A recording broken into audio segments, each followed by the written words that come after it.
Hello friends, कैसे हैं आप लोग। आज बेसिकली आरएस की प्रिपरेशन पे हम डिस्कशन करने वाले हैं। अपकमिंग जो वैकेंसीज़ पाइपलाइन में है, आने वाली हैं। सबसे पहला स्टेप क्या होना चाहिए, आरएस की आप तैयारी अगर कर रहे हैं तो उसका पहला स्टेप है इसके सिलेबस को बहुत अच्छे ढंग से समझना। आपके दिमाग में एक सहज सा क्वेश्चन होता है, सिलेबस तो आ ही रहा है, मैं सिलेबस तो वेबसाइट पे पड़ा हुआ है, उससे काम नहीं चलता है। देखिए, ये जो सिलेबस है ये तो लगा हुआ है, इससे काम नहीं चला है। जैसे उदाहरण के लिए राजस्थान के इतिहास के टोटल 10 पॉइंट हैं। 10 पॉइंट में भी 4 पॉइंट हैं वो इतिहास के हैं, 6 पॉइंट है आर्ट एंड कल्चर के हैं। इतिहास में भी फिर तीनों सेगमेंट के कौन कौन से पॉइंट हैं। ताम्र लिखा हुआ है, कांस्य लिखा हुआ है, लोहे लिखा हुआ है, सभ्यता लिखा हुआ है। हर एक पॉइंट को डिटेल के साथ में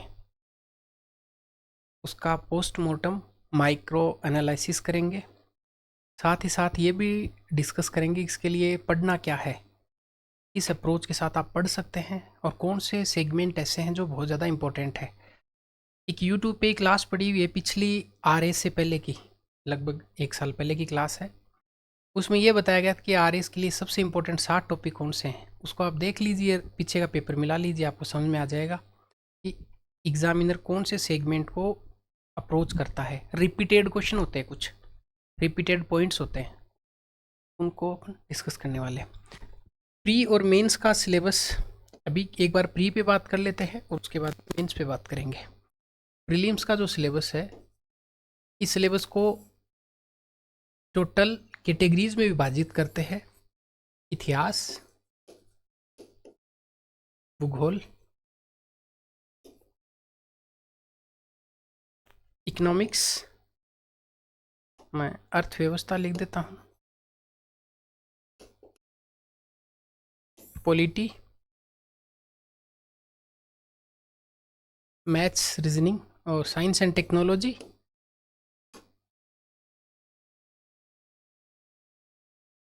maths and reasoning and current affairs. कितने सेगमेंट हो गए? 1 2 3 4 5 6 7। इसका मतलब आपके आर एस प्रीलिम्स का जो सिलेबस है वो कितने पार्ट में डिवाइडेड है? 7 में। हर के अलग अलग पार्ट है। जैसे ये जो 7 जो टोटल अपने सेगमेंट है, इनसे 150 क्वेश्चन आएंगे और एक क्वेश्चन 1.33 का होगा, इज इक्वल टू 200 नंबर का आपका प्रीलिम्स होता है। एक बहुत अच्छी अप्रोच के साथ में हर एक टॉपिक का माइक्रो एनालिसिस करने वाले हैं। इतिहास के 2 सेगमेंट है, राजस्थान का इतिहास और भारत का इतिहास। भूगोल के 3 सेगमेंट है, राजस्थान, भारत और विश्व। अर्थव्यवस्था के 2 सेगमेंट है, भारत और राजस्थान। पॉलिटी के फिर 2 सेगमेंट है, इंडिया वाला पोर्शन और राजस्थान वाला पोर्शन। साइंस एंड टेक्नोलॉजी के फिर 2 सेगमेंट है, जबकि 3 सेगमेंट भी बना सकते हैं, एक जनरल साइंस का, एक टेक्नोलॉजी का और एक इन्वायरमेंट एंड इकोलॉजी का। मैथ्स रीजनिंग के 2 सेगमेंट है, मैथ्स और रीजनिंग। करंट अफेयर्स के फिर 3 सेगमेंट है, राजस्थान, भारत और विश्व है, और साथ में स्पोर्ट्स भी लिखा हुआ है। कुछ समझ में आया आपके? ये अपन ने छोटी सी बात करी कि टोटल आपके आ रहे प्री के सिलेबस में टोटल 7 पार्ट है। इतिहास, भूगोल, अर्थव्यवस्था, polity, science, technology, maths, reasoning, current affairs. कैसे प्री में हम कौन से सेगमेंट को फोकस करें कि हमारा काम हो जाए, उस पर बात करने वाले हैं। फर्स्ट ऑफ ऑल, अपने सिलेबस में ये लिखा हुआ है, ये आपका सिलेबस है आरपीएससी की वेबसाइट से। सामान्य ज्ञान और सामान्य विज्ञान इसका नाम है। 200 मार्क्स का होएगा, 150 क्वेश्चंस आएंगे, नेगेटिव मार्किंग 1/3 होगी और समय 3 घंटे का होगा। ये बेसिक बात है, पता है आपको। मूव टू राजस्थान का इतिहास, कला, संस्कृति, साहित्य, परंपरा एवं विरासत। इसका मतलब मोटा मोटी राजस्थान का हिस्ट्री एंड राजस्थान का आर्ट एंड कल्चर, इस पर बात करते हैं। इस पूरे सेगमेंट को हम अच्छे से डिवाइड करते हैं, इसका माइक्रो एनालिसिस करते हैं अच्छे तरीके से।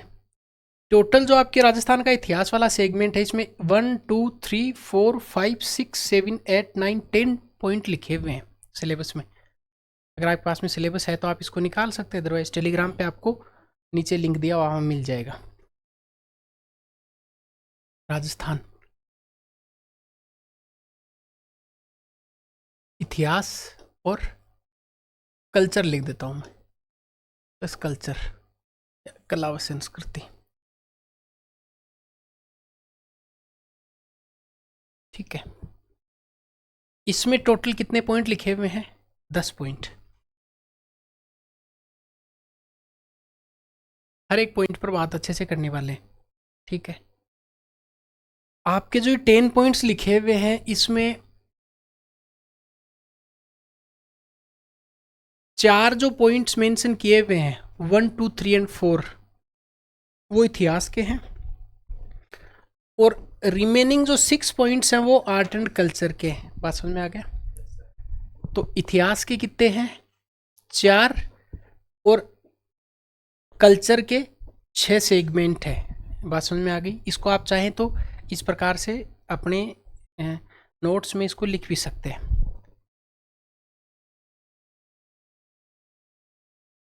अब सबसे पहले बात करेंगे इन 4 पर, यहाँ से शुरू हो रहा है, और उसके बाद में कल्चर की बात करेंगे। देखिए, सबसे पहले बात करते हैं इतिहास। कौन सा इतिहास? राजस्थान का। राजस्थान के इतिहास के कितने पॉइंट लिखे हुए हैं आपके सिलेबस में? 4। 4 में देखिए, पॉइंट नंबर 1, पॉइंट नंबर 2 ये प्राचीन का है, प्राचीन राजस्थान। अभी एक एक पर बात करेंगे और धीरे धीरे। प्राचीन राजस्थान। पॉइंट नंबर 3 ये मध्यकाल पर है, medieval Rajasthan history. Point number 4 ये आधुनिक राजस्थान। समझ में आ गया? तो मान लो आपको पूछे कि बताओ राजस्थान के इतिहास के प्री के सिलेबस में कितने पॉइंट लिखे हुए, तो आप कहेंगे टोटल 4 पॉइंट मेंशन है। अब नंबर 1 और 2 पर बात करेंगे, फिर नंबर 3, नंबर 4 पर। जो आपकी प्राचीन राजस्थान का जो इतिहास है, इस प्राचीन राजस्थान के इतिहास के टोटल कितने सेगमेंट हैं आपके सिलेबस में? कितने पॉइंट है? 2। मैं इसको आपको सिलेबस में भी दिखा दूँ ताकि दिक्कत नहीं आए। नंबर 1, नंबर 2 ये आपके किसके हैं? प्राचीन राजस्थान के। अब इसका पोस्टमार्टम एनालिसिस करते हैं। समझ में आ गया? ये जो आपका सेगमेंट है, इसको मैं लाल पेन से मार्क करूं तो ये वाला प्राचीन, ये वाला मध्यकाल, ये वाला यहां तक आधुनिक, ये वाला कल्चर। समझ में आ गई बात आपको? प्राचीन, मध्य, आधुनिक, कला व संस्कृति। अब इसका एनालिसिस करते देखो, लिखा हुआ राजस्थान के प्राग ऐतिहासिक स्थल पूरा पाषाण से ताम्र पाषाण युग से युग तक। दूसरा लिखा हुआ ऐतिहासिक राजस्थान, प्रारंभिक ईस्वी काल के महत्वपूर्ण ऐतिहासिक केंद्र, प्राचीन राजस्थान में समाज, धर्म व संस्कृति। अब देखिए, इसका एनालिसिस करते हैं। सबसे पहले प्राचीन वाला, प्राचीन राजस्थान में क्या क्या लिखा हुआ है?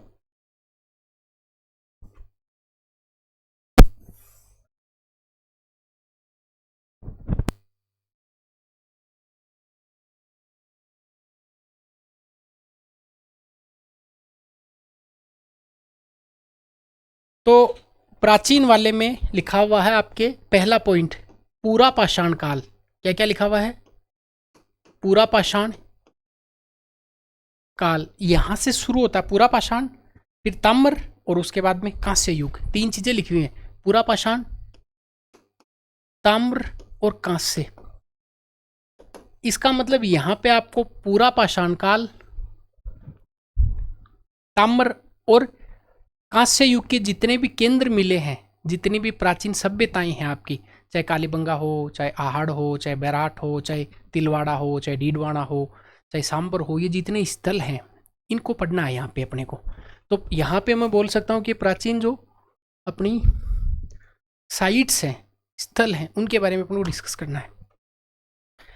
दूसरा जो पॉइंट है प्राचीन राजस्थान के इतिहास में, यहाँ पे लिखा हुआ है कि अपने जो हिस्टोरिकल केंद्र है, प्रारंभिक ईस्वी के ऐतिहासिक केंद्र है, उनके बारे में, और प्राचीन राजस्थान का समाज, धर्म और संस्कृति के बारे में।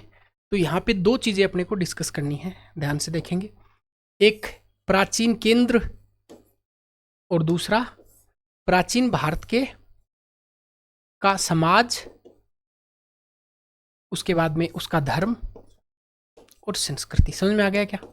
अब आपको कोई परीक्षा में पूछे तो आप बताएंगे कि भाई एंशियंट जो राजस्थान है, प्राचीन राजस्थान के इतिहास के प्री में केवल दो बातें लिखी हुई हैं। पहली बात, पूरा पाषाण, ताम्र और कांस्य। यहाँ पर आपको याद रखना है कि सारे के सारे स्थल, इनकी एक लिस्ट बनाएंगे हम लोग। और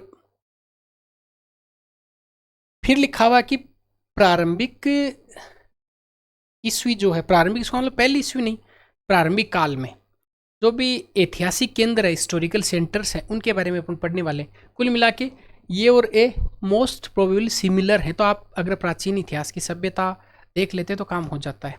और प्राचीन राजस्थान का समाज, धर्म और उसकी संस्कृति, ये आपके एंशियंट राजस्थान का सिलेबस है। समझ में आ गई बात? ये अब चलते हैं मध्यकाल पर। तो पॉइंट नंबर 1, पॉइंट नंबर 2, ये देखिए। पॉइंट नंबर 1, राजस्थान के प्रागैतिहासिक स्थल पूरा पाषाण, ताम्र पाषाण, कांस्य युग हो गया। और ऐतिहासिक राजस्थान में प्रारंभिक ईस्वी के महत्वपूर्ण ऐतिहासिक केंद्र, साथ साथ प्राचीन राजस्थान में समाज, धर्म और संस्कृति। अब चलते हैं किस पर? मध्यकाल पर, मिडाइवल राजस्थान पर। तो पॉइंट नंबर 1 हो गया, पॉइंट नंबर 2 हो गए। अब चलते हैं मध्यकालीन पर। मध्यकाल, ठीक। इस मध्यकालीन में आपके पॉइंट नंबर कौन सा लिखा हुआ है? 30। सिलेबस का तीसरा जो पॉइंट है मध्यकाल को लेकर है। और यहां पे अपने को दो बातें पढ़नी है। पहली बात, राजवंश पढ़ने हैं। अब बहुत सारे स्टूडेंट ऐसा सोचते हैं पढ़ते टाइम कि जो हिस्ट्री है वो तो केवल राजवंश, राजा ही पढ़ने होते हैं। भाई राजाओं का 7 राजाओं के नाम लिखे हुए हैं और उनका भी लिखा हुआ कि इनकी राजनीतिक और सांस्कृतिक उपलब्धि बतानी है आपको केवल। तो अनावश्यक रूप से आप इतिहास में 3 महीने का टाइम खराब करके फिर कर रहे हैं तो वो मूर्खता ही होएगी। क्योंकि अगर आपको प्रीलिम्स पास करना है तो सिलेबस के पॉइंट्स को बहुत डिटेल के साथ में इसको पढ़ना पड़ेगा आपको। आपके राजवंश लिखे हुए 7, ठीक। और इन राजवंशों का भी क्या पढ़ना आपको? इनकी राजनीतिक उपलब्धियां और इनकी सांस्कृतिक उपलब्धियां। समझ में आ गया क्या? इनके कल्चरल एंड पॉलिटिकल अचीवमेंट्स जो हैं उनके बारे में जानना। 7 राजवंश कौन कौन से पढ़ के जाने हैं ये इधर दिखा देता हूं। देखिए, एक तो गुहिल, ऑब्वियस सी बात है।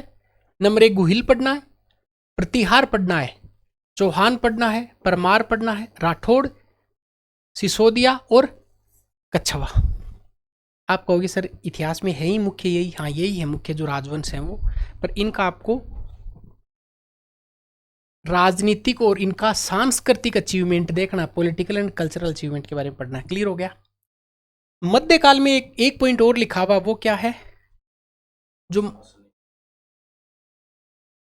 मध्यकाल है इसमें प्रशासनिक व्यवस्था कैसी थी? प्रशासनिक और इनकी राजस्व व्यवस्था कैसी थी? राजस्व व्यवस्था कुछ क्लियर हो रहा है क्या आपके? देखिए, प्राचीन राजस्थान में 2 पॉइंट पढ़ने हैं, पूरा पाषाण, ताम्र पाषाण, कांस्य युगीन जो सारी सारी सभ्यताएं, उनके बारे में अपन डिस्कस करेंगे यहाँ पे। और उनके केंद्र, समाज, धर्म, संस्कृति के बारे में, मतलब प्राचीन राजस्थान की। राजवंश 7 आपके सिलेबस में लिखे हुए हैं और इन राजवंशों का राजनीतिक और सांस्कृतिक अचीवमेंट्स याद करना है। और इसी मध्यकाल में प्रशासनिक और राजस्व व्यवस्था याद करनी है। ये आपके हो गया प्राचीन राजस्थान। अब बात करते हैं आधुनिक राजस्थान की। आधुनिक, तो आपके सिलेबस का जो पॉइंट नंबर 4 है वो किसके बारे में है? आधुनिक राजस्थान। इसको अगली स्लाइड पर लेते हैं। आधुनिक राजस्थान, देखिए इसको मैं यहां लिखता हूं, आप ऐसे ही लिखेंगे, आधुनिक राजस्थान। और आधुनिक राजस्थान में कितने पॉइंट पढ़ने हैं? 3।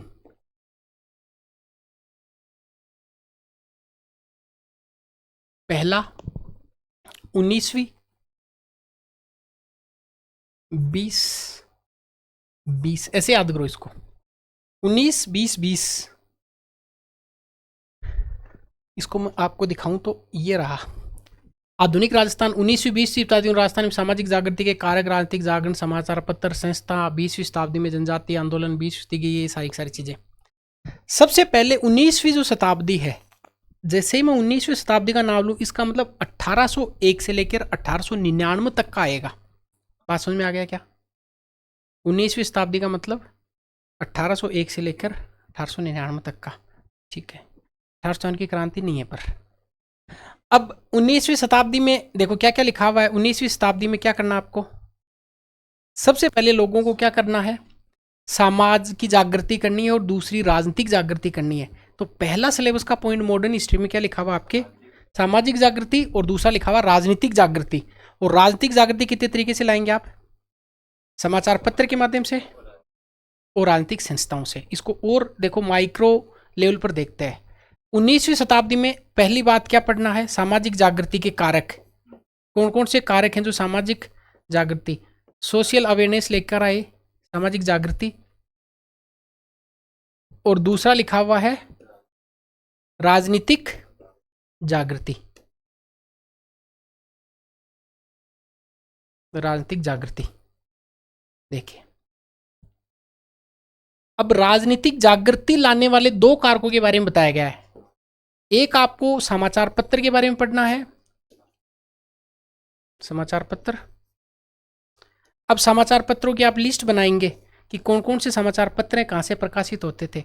बहुत बार आप सोचते हो यार तरुण राजस्थान पूछ रहा है, ये फलाना राजस्थान पूछ रहा है, आगी बाण पूछ रहा है, यही क्यों पूछ रहा है? वो इसलिए पूछ रहा है क्योंकि सिलेबस में स्पष्ट लिखा हुआ है समाचार पत्र।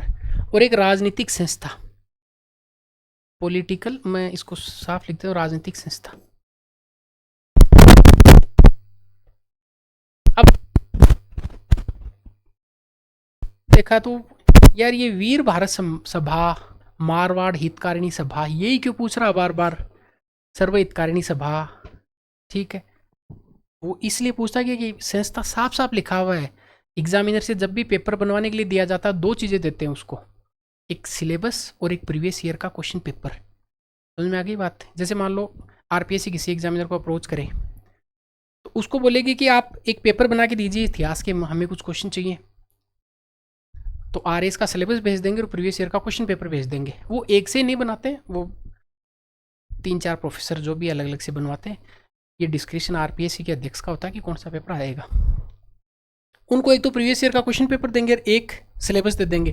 फिर वो प्रीवियस ईयर में देखते हैं राजनीतिक जागृति, हाँ सिलेबस में लिखा हुआ है और पिछली बार भी यहाँ से क्वेश्चन आया हुआ है, तो फिर वो कोई दूसरी एक संस्था का नाम देके पूछ लेता है। ऐसे ही वो पिछली बार आगी बाण अखबार का नाम पूछता है, इस बार वो तरुण राजस्थान का नाम पूछ लेगा। क्यों? क्योंकि पिछली बार का सिलेबस दिया गया और पिछली बार का पेपर दिया गया उसको। ये हो गया 19वीं शताब्दी में। तो क्या क्या पढ़ना है यहाँ पे? सामाजिक और राजनीतिक जागृति कारक, इसमें भी स्पष्ट समाचार पत्र पढ़ के जाएंगे और राजनीतिक संस्था पढ़ के जाएंगे। अब भी आप अगर नहीं पढ़ रहे इनको तो फिर वो गलती है भाई, सिलेबस में लिखा हुआ है।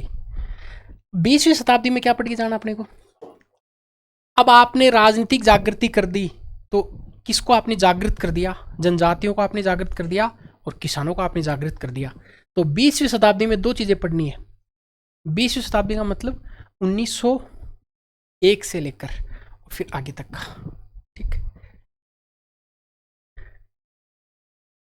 यहां पे आपको एक तो पढ़ना किसान आंदोलन। अब आप सोचते हैं बिजोलिया किसान आंदोलन पे क्वेश्चन पूछता है, बेगू पर पूछ रहा है, ऐसा क्यों? यहां लिखा हुआ साफ साफ किसान आंदोलन।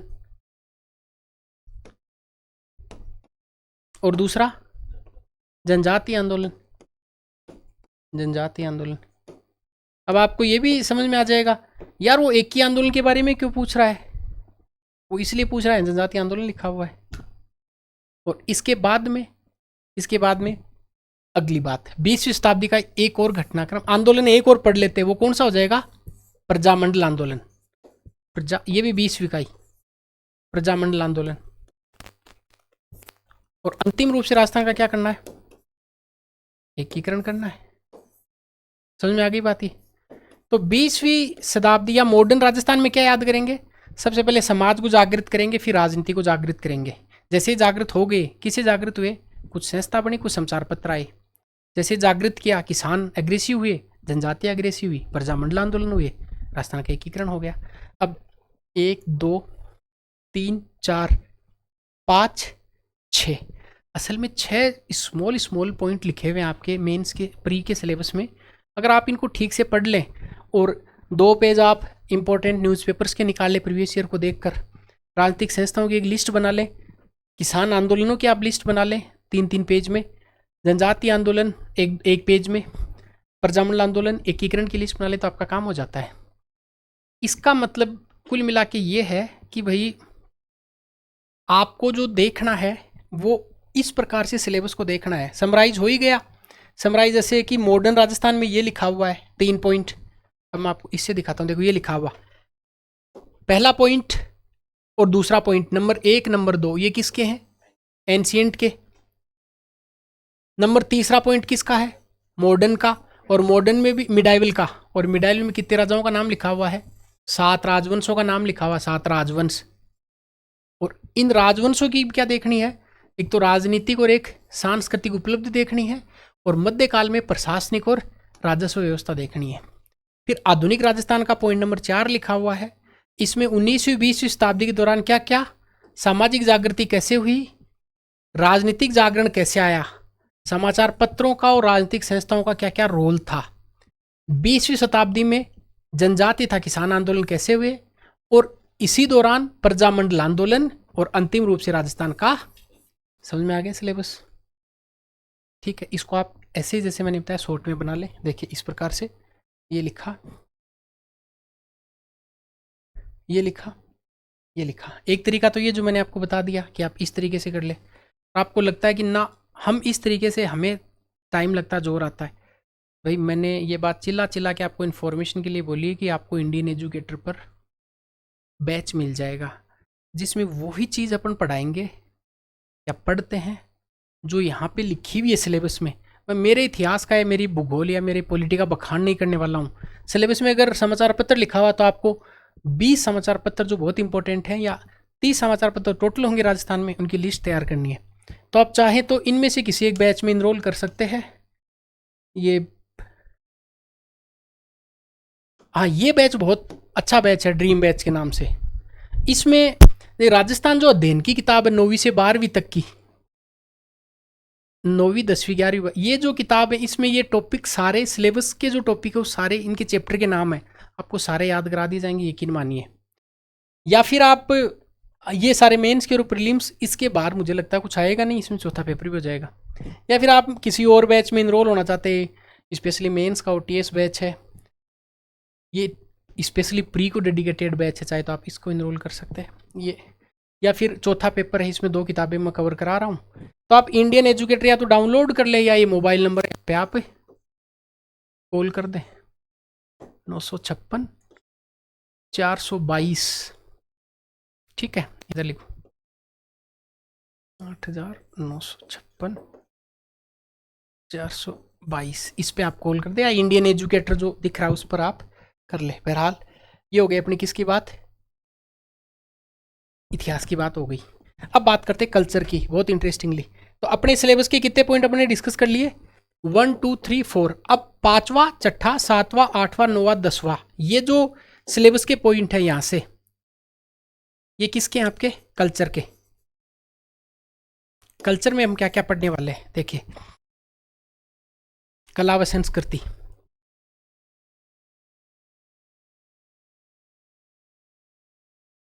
कला व संस्कृति में कितने टॉपिक हैं आपके?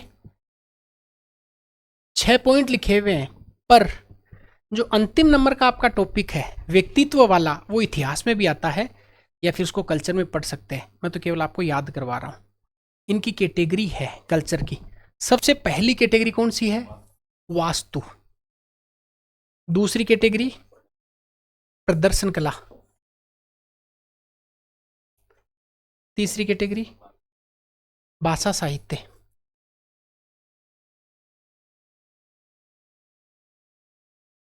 आप ऐसे ही सिलेबस को लिखेंगे, भाषा साहित्य। फिर धर्म लिख देता हूं चौथा, धार्मिक जीवन लिख दिया। अब आपके सिलेबस याद हो जाएगा। और उसके बाद में 1 2 3 4 5 कौन सा है? सामाजिक जीवन। सामाजिक जीवन आप इसको ऐसे ही उतारें, सामाजिक जीवन। और अंतिम आपका कौन सा है? व्यक्तित्व है। अब बोले सर ये डूंग जी जवाहर जी पर क्वेश्चन पूछ रहा है, तो सिलेबस में लिखा है व्यक्तित्व, तो पूछेगा तात्या टोपे पर क्वेश्चन पूछता है सर, वो लिखा हुआ भाई वहां, तो इसलिए पूछेगा वो। अब वास्तु वाले में अपने कितने टॉपिक हैं? सब टॉपिक वास्तु वाले में एक एक को ले ले। बहुत अच्छे से इसको आप ऐसे लिखें, कला व संस्कृति में पहला कैटेगरी वास्तु की बनाई, आर्किटेक्चर की। उसके बाद में प्रदर्शन वाली बनाई, फिर अपने लिटरेचर वाली बना ली, फिर रिलीजियस लाइफ के बारे में, फिर सोशल लाइफ के बारे में, और फिर पर्सनैलिटी के बारे में। टोटल कितने पार्ट बना लिए? 6 में पहला ले लेते हैं वास्तु, फिर लेंगे ये, फिर ले ये, फिर ये, फिर ये। सबसे पहले वास्तु। वास्तुकला में क्या क्या लिखा हुआ आपके सिलेबस में? वास्तु में आपके 6 बातें लिखी हुई हैं जो अपने को पढ़नी है, 6 पॉइंट्स। पहला पढ़ना है मंदिर। मस्जिद नहीं लिखा हुआ है, महल लिखा हुआ है, मंदिर के एम महल। फिर किले पढ़ने हैं, ये दुर्ग लिख देता हूँ, दुर्ग किले। 3 तो ये लिखा हुआ है। अब बावड़ी नहीं लिखा इन्होंने, इन्होंने लिखा कि मनुष्य जो बनाएगा मानव निर्मित जो जलीय संरचनाएं हैं, स्ट्रक्चर हैं, तो जलीय संरचना, जलीय संरचना ये अपन करेंगे सारा, जलीय संरचना।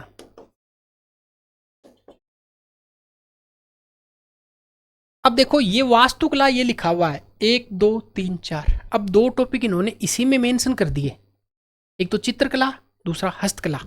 तो वास्तु में number 1 point, number 2 point, number 3 point, number 4 point, number 5वां कौन सा है? चित्रकला। अब वो बोले सर, वो चित्रकारों के नाम पूछ रहा है कि मुन्नाराम कहाँ से थे, हुसैन चित्रकार कहाँ से थे? अरे वो यहाँ लिखा हुआ है, इधर पूछ लेगा वो। और अंतिम लिखा हुआ है वो ब्लू पोट्री ब्लैक पोट्री के बारे में क्यों पूछ रहा है? क्योंकि यहाँ पे हस्तशिल्प लिखा हुआ है, हस्तशिल्प। तो आपको कोई पूछे कि बताएं वास्तु में क्या पढ़ना है अपने को वास्तुकला में, तो आर्ट एंड कल्चर या आपके आर एस प्री के सिलेबस में आर्ट एंड कल्चर का पॉइंट नंबर 6 में इतनी बातें पढ़नी है, 1 2 3 4 5 6। पहला मंदिर बनाएंगे, मंदिर के बाद में महल बनाएंगे, इनकी सुरक्षा के लिए दुर्ग बनाएंगे, इनके जल चढ़ाएंगे, उन पर चित्र बनाएंगे, हाथ से कारीगरी करेंगे। समझ में आ गया? तो कितने पॉइंट हैं? 6। ये वास्तु पूरा हुआ। अब वास्तु के बाद में कौन सा पॉइंट लेंगे हम? प्रदर्शन। तो एक सेगमेंट पूरा हुआ अपने वास्तु। अब लेंगे अपन प्रदर्शन, दूसरा सेगमेंट। तो ये देखिए ये लिखा हुआ आपके, ये वास्तु पूरा हो गया। अब लेंगे प्रदर्शन कला, पॉइंट नंबर 7। प्रदर्शन, प्रदर्शन परफॉर्मिंग आर्ट्स कौन सी है? प्रदर्शन। प्रदर्शन में कितनी बातें लिखी हुई हैं? देखिए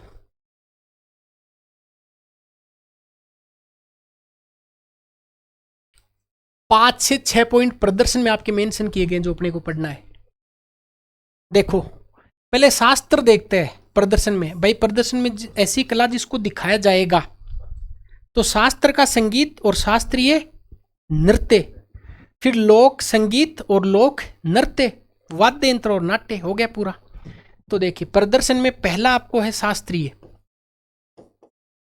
क्लासिकल। शास्त्रीय में क्या क्या देखना है? शास्त्रीय नृत्य, म्यूजिक और डांस, नृत्य और संगीत। समझ में आ गया क्या? ये हो गया। दूसरा जो पॉइंट है वो लोक का।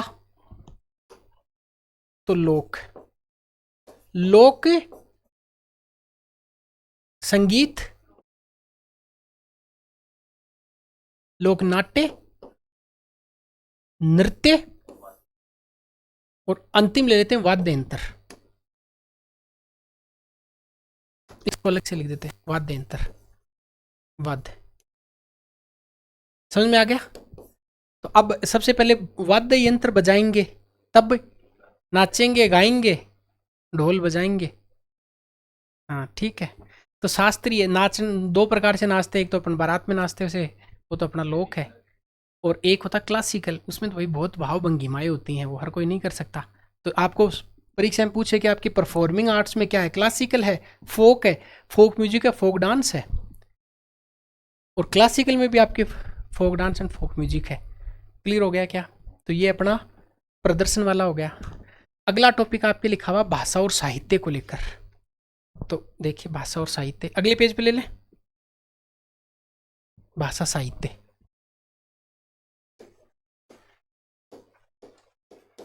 भाषा साहित्य में कितने पॉइंट अपने मेंशन हुए हैं सिलेबस में? देखिए पहला पॉइंट मेंशन किया गया इन्होंने, बोलियां, मतलब राजस्थानी भाषा की उपबोलियां, बोलियां। उसके बाद में साहित्य,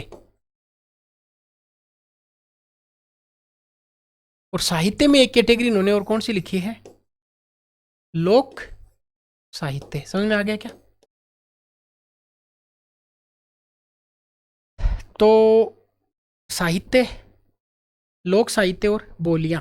अब किसी भी अगर मान लो पूछे कि ढूंढाड़ी की कोई बोली लिखी है, या फिर पश्चिमी राजस्थान की कोई दो बोलियों के नाम लिखिए, या ढटकी कहाँ पे बोली जाती है, शुद्ध मारवाड़ी का नाम क्या है, वो सारे कहाँ से आएंगे क्वेश्चन, इधर से। साहित्य में अगर कोई अचलदास खिचड़ी वचनिका पूछ रहा है कि इसके राइटर कौन है, इसमें आपको कैसे करना है, ये सबसे इंपॉर्टेंट पोर्शन है वैसे देखा जाए तो, ये वाला लोक साहित्य वाला और ये वाला, यहाँ से दो क्वेश्चन निकल कर आ सकते हैं, साहित्य भी पूछता है, ये भी पूछता है, ये भी पूछता है। इसके बाद में अगला अपना पांचवा जो सेगमेंट है उसका नाम क्या है, धार्मिक जीवन, धार्मिक समुदाय। आप इसको ऐसे ही उतार लें, और इसमें क्या लिखा हुआ है अपने, एक तो लिखा हुआ लोक संत, और एक लिखा हुआ है देवी और देवता। समझ में आ गया? तो अब ये गोगा जी, पाबू जी, हड़बू जी इधर से पूछते हैं। ठीक, अगला लिखा हुआ है अपना सामाजिक जीवन।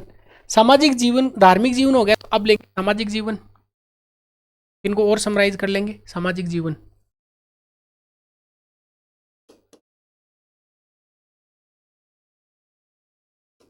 देखो सबसे पहले आप क्या पहनते कपड़े, तो सबसे पहले पहनेंगे वेशभूषा। अब यहाँ पे पैरावनी पर क्वेश्चन आ सकता है, पगड़ी पर क्वेश्चन आ सकता है, वो इधर से आएगा। इस वेशभूषा के बाद में क्या पहनते हैं, आभूषण पहनते हैं। ठीक है, उसके बाद में अपन मेले या त्योहार में जाते हैं, तो मेले व त्योहार, त्योहार। उसके बाद में पालन किसका करना पड़ता है अपने को, रीति और रिवाज का पालन करना पड़ता है। तो सबसे पहले अपन कपड़े पहनेंगे अच्छे, फिर आभूषण पहनेंगे, फिर मेले और त्योहार में जाएंगे, फिर रीति रिवाज। चलिए एक कैटेगरी और लेते हैं।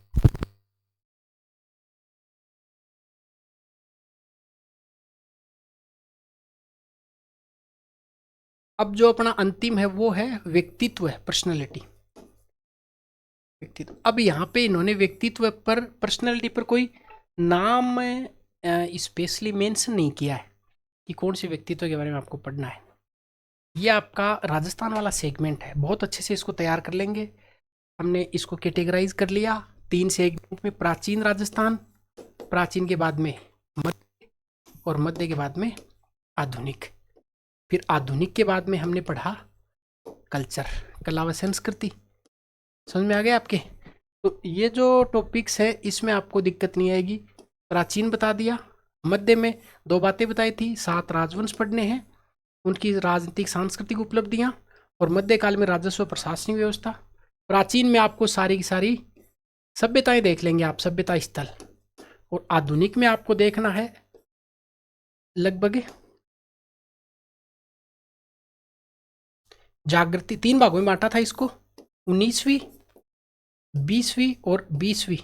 यहाँ पे अपने को राजनीतिक संस्था देखनी है और समाचार पत्र देखना है, संस्था और समाचार पत्र। यहाँ पे हम आंदोलन देख रहे हैं, बेसिकली किसान आंदोलन, जनजातीय आंदोलन, और इधर अपने को प्रजामंडल आंदोलन और एकीकरण देखना है।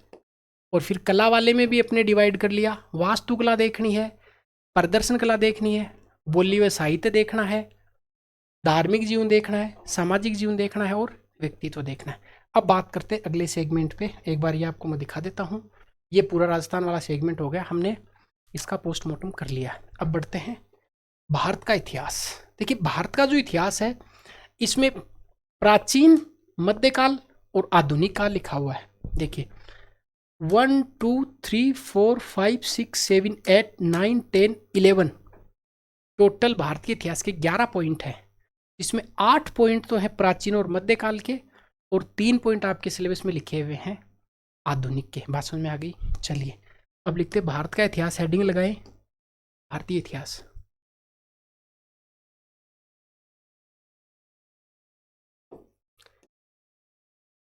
भारतीय इतिहास में टोटल पॉइंट कितने लिखे हुए हैं? 11। ठीक है, 11 में से 8 जो पॉइंट है वो प्राचीन और मध्य के हैं, और जो 3 पॉइंट अपने सिलेबस में लिखे हुए वो आधुनिक के लिखे हुए हैं। 3 भी ऐसे लिखते हैं, आधुनिक भी ऐसे लिखते हैं। आधुनिक समझ में आ गई बात? ये सबसे पहले कौन से सेगमेंट पर बात करेंगे? प्राचीन और मध्य पर। ये आपका सिलेबस है। प्राचीन, प्राचीन राजवंश, कला वास्तु, प्राचीन संतलत, मुगल, आर्ट एंड कल्चर, भक्ति और सूफी। एक एक पर बात करते हैं। सबसे पहले लेंगे भारत के सांस्कृतिक आधार लिखा हुआ है। देखिए नंबर 1, इसको आगे फर्दर डिवाइड करते हैं। नंबर 1 प्राचीन वाले को, पहले प्राचीन पर बात करेंगे। पहला पॉइंट क्या लिखा हुआ आपने? सबसे पहले जब भी इतिहास पढ़ना शुरू करते हैं तो इधर सिंधु काल, सिंधु घाटी सभ्यता वाला सिंधु, फिर वैदिक, उसके बाद में यहाँ पे श्रवण परंपरा लिखा हुआ, आपके बौद्ध लिखा हुआ है, आजीवी लिखा हुआ, जैन। ये सारे के सारे जो 11वीं क्लास की ओल्ड एनसीईआरटी है उसके चैप्टर के नाम है। सिंधु, वैदिक, फिर श्रवण परंपरा तीसरा टॉपिक है, तीसरा उसका वो अध्याय का नाम है। तो प्राचीन में सबसे पहले क्या पढ़ना आपने को? सिंधु, वैदिक। और इस सिंधु वैदिक में क्या देखना है? इसके काल के बारे में क्या क्या पढ़ना। देखिए ये लिखा हुआ कि सिंधु वैदिक काल, एक तो ये लिखा हुआ है, फिर 6ठी शताब्दी ईसा पूर्व की श्रवण परंपरा और नए धार्मिक विचार, आजीविक, बौद्ध और जैन। यहाँ से क्वेश्चन आता है। एक तो अपने को पूछता है वो फिक्स हाई क्वेश्चन है जो अपने पुराण है, यहाँ से क्वेश्चन पूछता है। एक वो बौद्ध और जैन के बारे में क्वेश्चन पूछता है। तो यहाँ पे अपन देखेंगे सिंधु वैदिक, और दूसरा हम यहीं पे कौन सा सेगमेंट देख लेंगे? 6ठी सा पूर्व श्रमण जो परंपरा थी, जिसमें आजीविक, आजीविक, बौद्ध और जैन। समझ में आ गया ना आपके? तो आप इसमें क्या देखेंगे?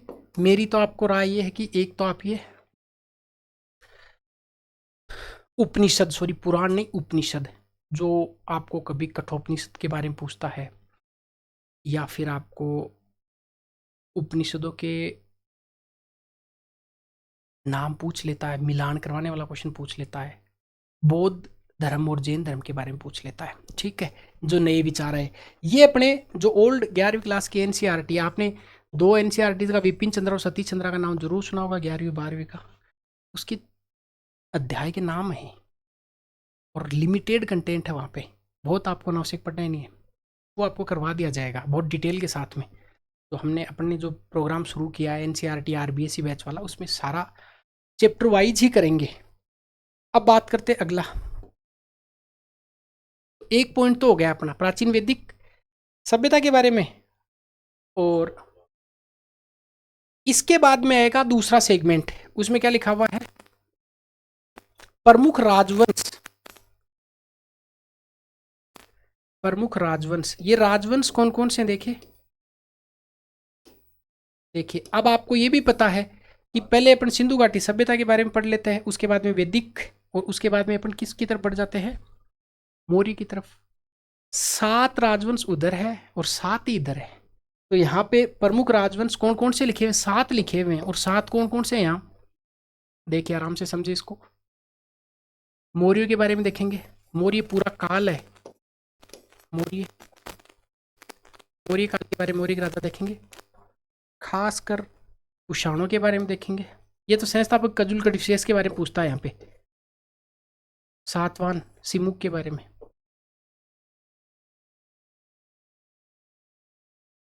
ये समुद्रगुप्त के बारे में हमेशा पूछता है। समुद्रगुप्त गुप्त गुप्त गुप्त शासक। इसके बाद में चालुक्य।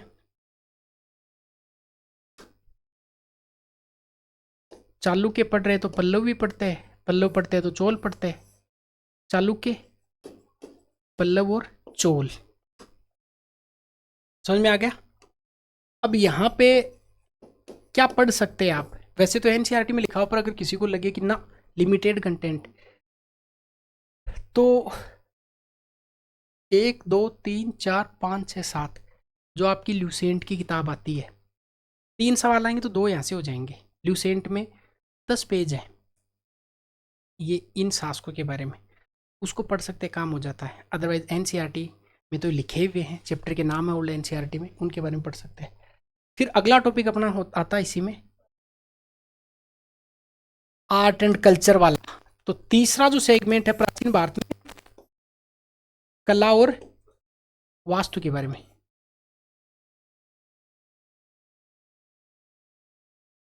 चौथा यहीं पे भाषा और साहित्य के बारे में।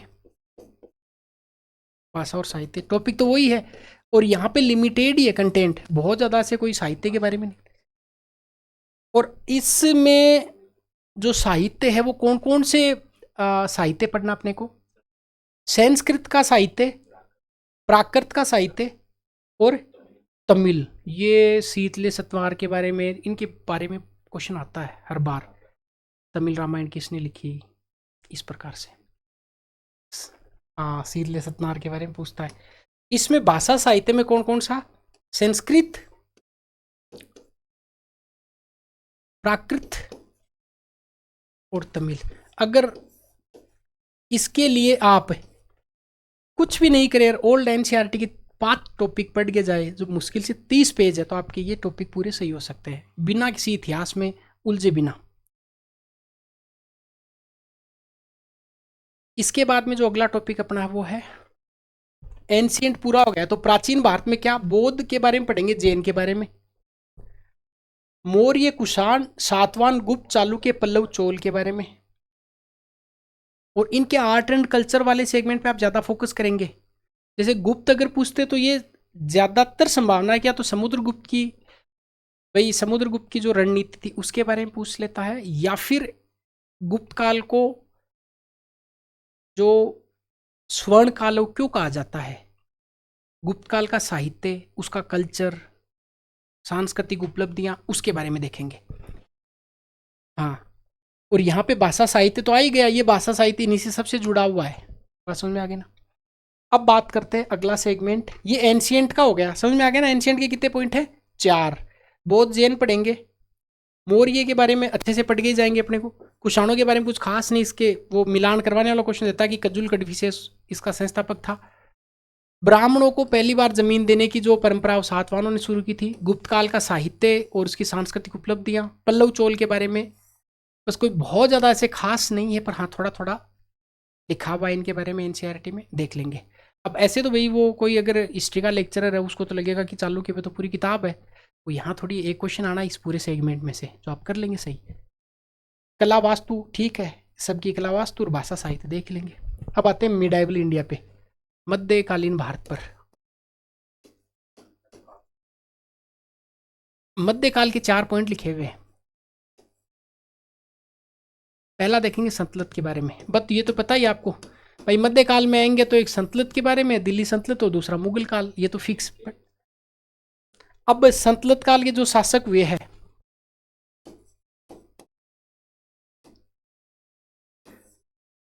अब खासकर आप गुलाम, खिलजी, तुगलक, सैयद, लोदी, यही तो है। गुलाम वंश, खिलजी वंश, सैयद वंश, लोदी वंश, तुगलक।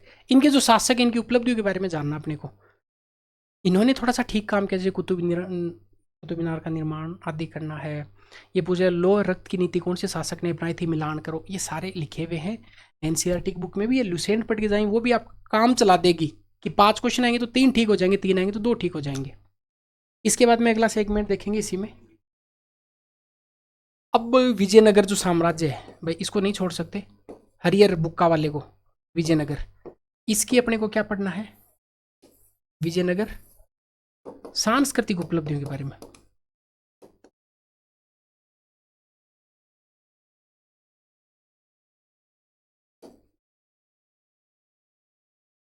अब दिल्ली सल्तनत हो गया, विजयनगर हो गया, तो अब मुगल काल पे आते हैं। अब मुगल आए तो पता ना कि मुगलों के तो इधर राजस्थान के साथ में, उधर अफगानों के साथ में, राजपूतों के साथ में, मराठों के साथ में, और दक्कन दक्षिणी भारत, इनके क्या भाई, इन्होंने कुछ नीतियां अपनाई थी। तो यहाँ पे लिखा हुआ कि मुगलों की क्या पढ़ना अपने को, राजनीतिक चुनौतियां, चैलेंजेस क्या क्या था। और इन्होंने जो मेल मिलाप, जो सुलह किया था, किस किस के साथ में, अफगानों के साथ, राजपूत जो कि राजस्थान के इतिहास में पढ़ते ही हैं, मराठा, और दक्षिणी भारत का दक्कन लिख देता हूँ, दक्कन। कुल मिला के मुगल हो गया, विजयनगर हो गया, संतलत हो गया, एक चीज हो रह गई। अब मिडाइवल इंडिया पढ़ रहे, तो यहाँ पे कला और वास्तु, कला वास्तु, जो कला में वास्तु आ जाएगा, चित्र और संगीत। यहां से क्वेश्चन पूछता है भाई, चित्रकला और हुमायूं का नाम नहीं आए तो फिर। और अंतिम पार्ट यहाँ पे क्या बच गया, अब सूफी और भक्ति।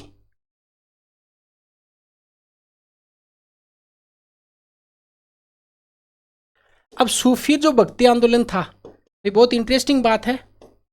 और इनका क्या क्या योगदान है, 2 योगदान। धार्मिक योगदान तो आपको समझ में आ ही गया भाई, इन्होंने ईश्वर से जो मेल मिलाप वाला था उसमें प्रेम भरा।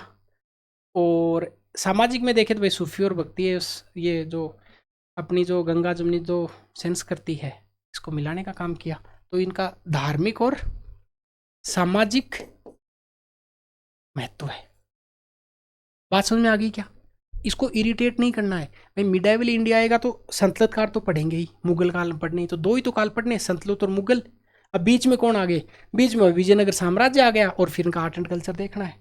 तो मिडाइवल का नाम आते ही 2, एंशियंट आता तो वैदिक काल आ गया। फिर जैसे आप सिंधु घाटी सभ्यता पढ़ते हैं, वैदिक काल पढ़ते हैं, फिर मौर्य काल पढ़ते हैं, मौर्योत्तर पढ़ते हैं, गुप्त पढ़ते हैं, गुप्तोत्तर पढ़ते हैं, फिर आपका संतलत आ गया और मुगल आ गए। इधर विजयनगर ये देख लेंगे, दक्षिणी भारत वाले कुछ राजा देख लेंगे। समझ में आ गया क्या। क्या पढ़ना है, ल्यूसेंट से काम चल जाएगा इनका। अब अगला, आधुनिक, आधुनिक भारत। अब आधुनिक में लिखा हुआ कि 19वीं से लेकर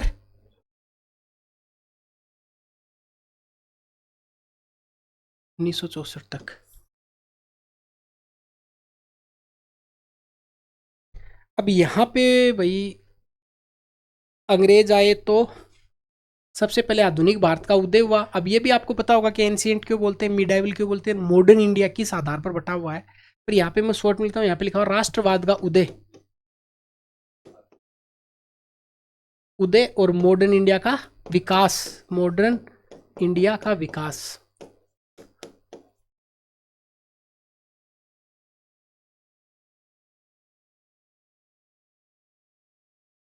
अब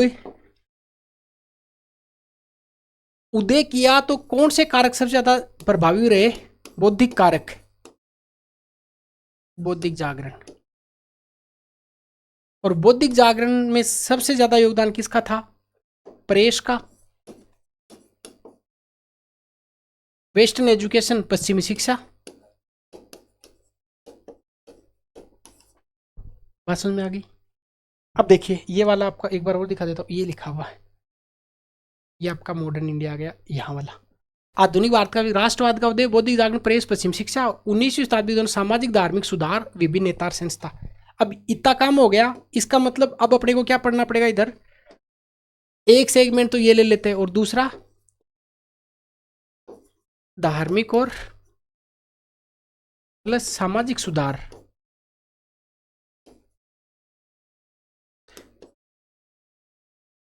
अब ये सुधार किसने किया? बहुत सारे नेता, जिसमें आप राजा राम मोहन राय का नाम पढ़ते हैं, दयानंद सरस्वती का नाम पढ़ते हैं आप, यहाँ पे बहुत सारी संस्थाएं बनी थी उनके बारे में। तो धार्मिक और सामाजिक सुधार, इसमें किसका योगदान? नेता और संस्थाएं। चलिए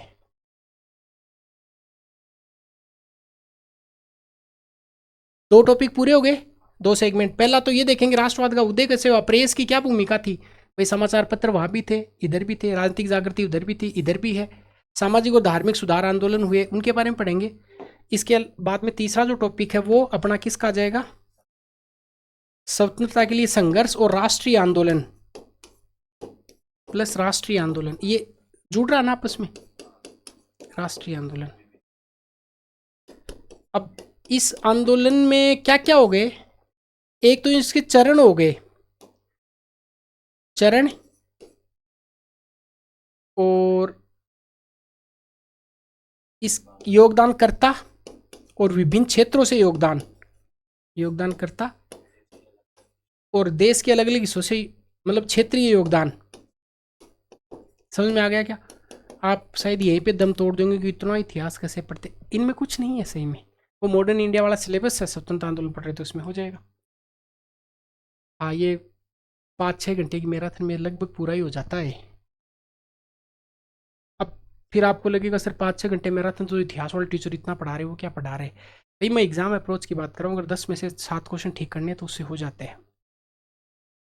इसके बाद में जो अगला सेगमेंट लेंगे वो लेंगे, अब अपना देश आज़ाद हो गया तो अब स्वतंत्रता के बाद में राष्ट्र निर्माण। अब यहाँ पे सबसे बड़ी प्रॉब्लम क्या आई, भाषा के आधार पर राज्य डिमांड करने लग गए, तो भाषाई आधार पर राज्यों का पुनर्गठन, नेहरू युग, और नेहरू युग में संस्थाओं का निर्माण हुआ और साइंस एंड टेक्नोलॉजी का डेवलपमेंट हुआ, तो विज्ञान और प्रौद्योगिकी का विकास हो गया। आपको खिचड़ी नहीं करनी है, एक बार मैं और रिपीट करके बताता हूँ। एंशिएंट पूरा कर लिया, मिडाइवल पूरा कर लिया, अब बात करेंगे मॉडर्न की। इस पे देखते हैं एक बार इस सिलेबस को, यहाँ से ये अपना एंशिएंट लिखा है और ये अपना मॉडर्न लिखा हुआ, समझ में आ रही है? एंशिएंट में देखो 1 2 3 4 5 6 7 8। अब इसको मैं अगर मेरे तरीके से एक बार आपको और बता दूं तो देखो, शुरुआत होती है अपने इंडस वैली सिविलाइजेशन से, सिंधु घाटी सभ्यता से। सिंधु घाटी सभ्यता के बाद में अपन वैदिक एरा देखते हैं, वैदिक के बाद में एक मैं मोटा मोटा लिख रहा हूँ, उसके बाद में मौर्य काल देखते हैं। यहाँ पे जो जिस प्रकार से लिखा हुआ है, इधर से बौद्ध और जैन, इधर से देख लेंगे थोड़ा सा बौद्ध और जैन के बारे में। उसके बाद में मौर्योत्तर काल आएगा, उसके बाद में गुप्त एरा आएगा, उसके बाद में गुप्तोत्तर काल आएगा। ये एक पार्ट पूरा हो गया। इसके बाद में दिल्ली सल्तनत आएगा, इसके बाद में मुगल आ जाएंगे। अब ईस्ट इंडिया कंपनी आ गई तो हमें राष्ट्रवाद का उदय हो गया, तो हमें राष्ट्र की भावना पैदा हो जाएगी, तो यहाँ से मॉडर्न शुरू हो गया, राष्ट्रवाद आ जाएगा। राष्ट्रवाद आया तो फिर आपने आंदोलन किया तो राष्ट्रीय आंदोलन आ जाएगा, या स्वतंत्रता के लिए संघर्ष आ जाएगा। संघर्ष आ गया, देश आज़ाद हो गया, तो फिर आज़ादी के बाद में राज्यों का भाषाई आधार पर गठन की बात आ गई। नेहरू जी पहले प्रधानमंत्री बने तो उस टाइम में बहुत सारी उन्होंने इंस्टीट्यूशन का गठन किया और साइंस एंड टेक्नोलॉजी का डेवलपमेंट किया, तो नेहरू संस्था। समझ में आ गया? असल में तो यही तो मॉडर्न इंडिया है, यही मिडाइवल इंडिया है, यही एंशिएंट इंडिया है। यहाँ पे इंडस वैली सिविलाइजेशन, फिर यहाँ पे बौद्ध जैन श्रवण परंपरा देखेंगे। मौर्य आपके सिलेबस में लिखा ही हुआ, 7 शासकों के नाम, मौर्योत्तर काल के और मौर्य काल के शासक यहाँ पे लिखे हुए। गुप्त काल अपने सिलेबस में लिखा हुआ है। अब दिल्ली सल्तनत, मुगल काल, और यहाँ पे विजयनगर और लिखा हुआ है। राष्ट्रवाद का उदय व प्रेस का विकास, पश्चिमी शिक्षा आई। स्वतंत्रता के लिए संघर्ष आया, संघर्ष के चरण देखेंगे, योगदानकर्ता देखेंगे, और देश की विभिन्न हिस्सों में योगदान। फिर भाषा के आधार पर राज्यों का पुनर्गठन की डिमांड चली, उनके बारे में देखेंगे। अंतिम रूप से नेहरू में संस्था निर्माण देखेंगे। बहुत बड़ा नहीं है, इसको सिस्टमेटिक समझने की जरूरत है। ये अपना हो गया इतिहास वाला सेगमेंट पूरा। विश्व इतिहास अपने सिलेबस में है नहीं, तो देखिए। अब बात करते हैं भूगोल की। तो इतिहास वाला सेगमेंट पूरा हो गया, मैंने इसके सोर्स बता दिए। आप एनसीईआरटी आरबीएससी को फॉलो करेंगे, काम हो जाएगा।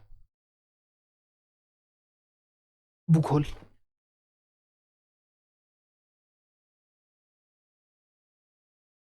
कितने सेगमेंट है भूगोल में? 3। विश्व,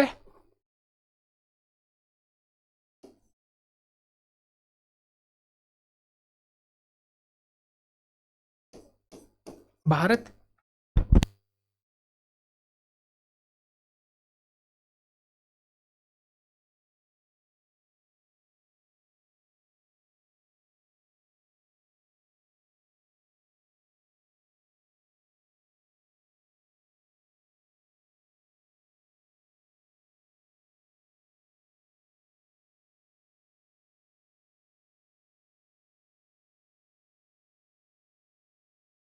अब बात करते हैं भूगोल वाला। सबसे पहले विश्व भूगोल में कितने टॉपिक लिखे हैं अपने? 5, 5। भारत के भूगोल में 8, और राजस्थान में, अपने राजस्थान में लिखे हुए इनमें सबसे ज़्यादा टॉपिक है 12, 12 टॉपिक। एक एक को पढ़ लेते हैं, आराम से याद हो जाएंगे अपने। विश्व भूगोल में टॉपिकों की संख्या है अपने 5।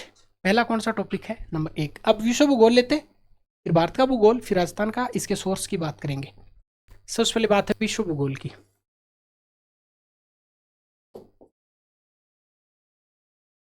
कितने टॉपिक हैं बताओ? टोटल 5। इसमें पहला है प्रमुख स्थलाकृतियां।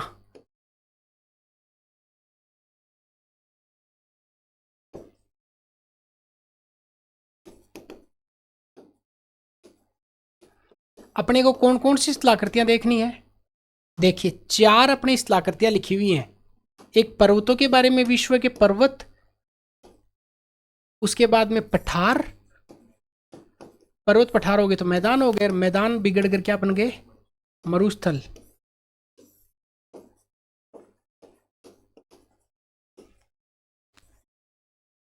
ठीक है, तो पर्वत हो गए, पठार हो गए, मैदान हो गए, और मरुस्थल हो गए। पहला टॉपिक समझ में आ गया विश्व भूगोल में। ये प्रमुख स्थलाकृतियां देखनी है। यहाँ पे पर्वतों के नाम मिलान करवाने वाला, पठारों के नाम मिलान करने वाला, मैदान तो कोई जरूरी नहीं, पर मरुस्थलों के नाम पूछ लेता है कि भाई वो। और फिर पर्वतों से क्या निकलता है? नदी, झील। तो दूसरा टॉपिक कौन सा हो गया? नदी और झील। तो एक टॉपिक हो गया। दूसरा, नदियां और झीलें, तो विश्व की प्रमुख झीलों के नाम वो कई बार पूछ लेता है कि भाई वो 5 महान झीलें हैं, उनके नाम बताओ। ईरी कहाँ, ओंटेरियो कहाँ है, कौन सी अमेरिका कनाडा की सीमा पर स्थित है। बहुत इंटरेस्टिंग टॉपिक है। अब इधर से नदी आएगी तो क्या आएगा? नदी आएगी तो कृषि होगी अच्छी, तो कृषि के प्रकार पूछता है वो। आसान है, कृषि के प्रकार। कृषि अच्छी होएगी तो इसका मतलब क्या बनेंगे?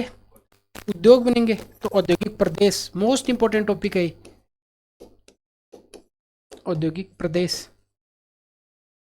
अब उद्योग आ गए तो वो पोल्यूशन करेंगे, तो पोल्यूशन करेंगे तो पर्यावरण का क्या हो जाएगा? प्रदूषण। तो पर्यावरणीय मुद्दे। और यहां से क्या हो जाएगा? फिर मरुस्थलीकरण हो जाएगा। मरुस्थलीकरण क्यों होता है? क्योंकि वनों का क्या हो गया? उन्मूलन। तो वन उन्मूलन, वनोन्मूलन, और जलवायु परिवर्तन। जलवायु परिवर्तन, और जलवायु परिवर्तन के अंतिम global warming. Global warming global warming का एक रीजन इम्पैक्ट ओजोन। समझ में आ गया क्या? इसका मतलब विश्व इतिहास में आपको, विश्व के भूगोल में अगर पूछे तो कितने टॉपिक है? 5। पहला टॉपिक कौन सा है? प्रमुख स्थलाकृतियां। कौन कौन सी स्थलाकृतियां? पर्वत, पठार, मैदान, मरुस्थल। फिर नदियां, झील देखेंगे विश्व की मुख्य। फिर कृषि के प्रकार देखेंगे, मिलान करवाने वाला क्वेश्चन। औद्योगिक प्रदेश पूछता है कि फला औद्योगिक प्रदेश कौन से, डेट्रियोट कहाँ पे स्थित है, ऐसा सामान्य क्वेश्चन। पर्यावरणीय मुद्दे, ये इन्वायरमेंटल इकोलॉजी मैराथन में मैंने करवाई भी है यूट्यूब पे, और आगे भी करवा देंगे। बात समझ में आ गया? ठीक है। हाँ, तो क्वेश्चन आता है कई बार। ये हो गया विश्व। अब किसकी बात करेंगे? भारत की। कितने टॉपिक है भारत के भूगोल में? यहाँ पे लिखे हुए हैं 8 टॉपिक। पहला टॉपिक लिखा हुआ अपने वही स्थलाकृतियां। स्थलाकृतियां, इसमें पढ़ना पर्वत, पठार और मैदान। उधर देखो मरुस्थल लिखा हुआ था ना, इधर नहीं है। तो भारत के प्रमुख पर्वत, प्रमुख पठार, प्रमुख मैदान। दूसरा टॉपिक देखेंगे। अब पर्वत है, पठार है, मैदान है, तो यहाँ पे क्या होगी? वर्षा होगी। तो यहाँ पे देखेंगे मानसून, मानसून तंत्र। और मानसून से क्या होती है? वर्षा। तो वर्षा का वितरण, वर्षा देखेंगे। बात समझ में आ गई ना? ज्यादा वर्षा होगी तो क्या होगा? नदियां और झीलें बनेंगी। तो नदियां और झीलें,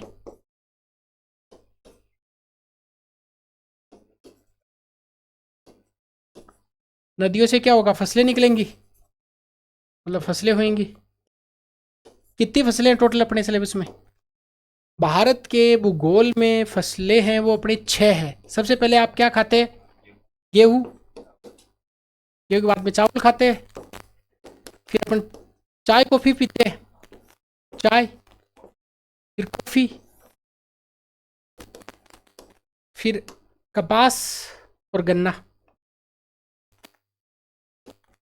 इसके अलावा नहीं पढ़ना, यही पढ़ना कपास गन्ना।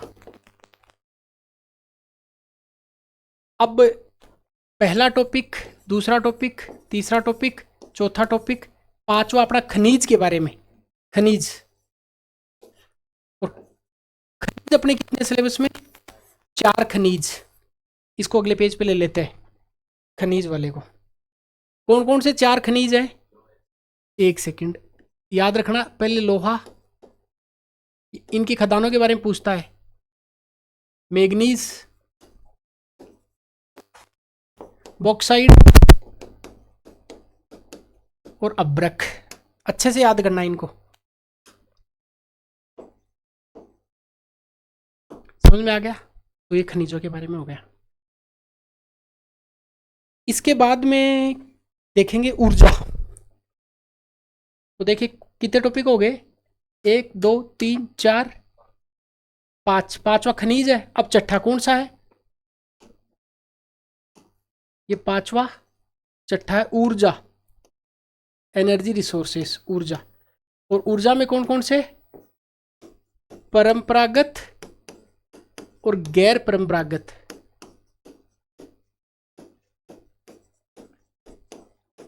अब यहाँ पे वो लोहे की, मैग्नीज की, बॉक्साइड की, अब्रक की आदि की खानों के बारे में पूछता है कि ये फला लोहे की खान कहाँ पे स्थित है, ये बॉक्साइड की खान कहाँ पे स्थित है, कौन से राज्य में होता है, प्रोडक्शन किस प्रकार से होता है, इस प्रकार का क्वेश्चन।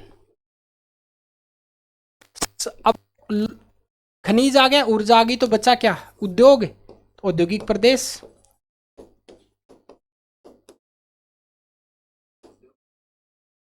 हाँ। अब उद्योगों से माल किसके माध्यम से जाएगा?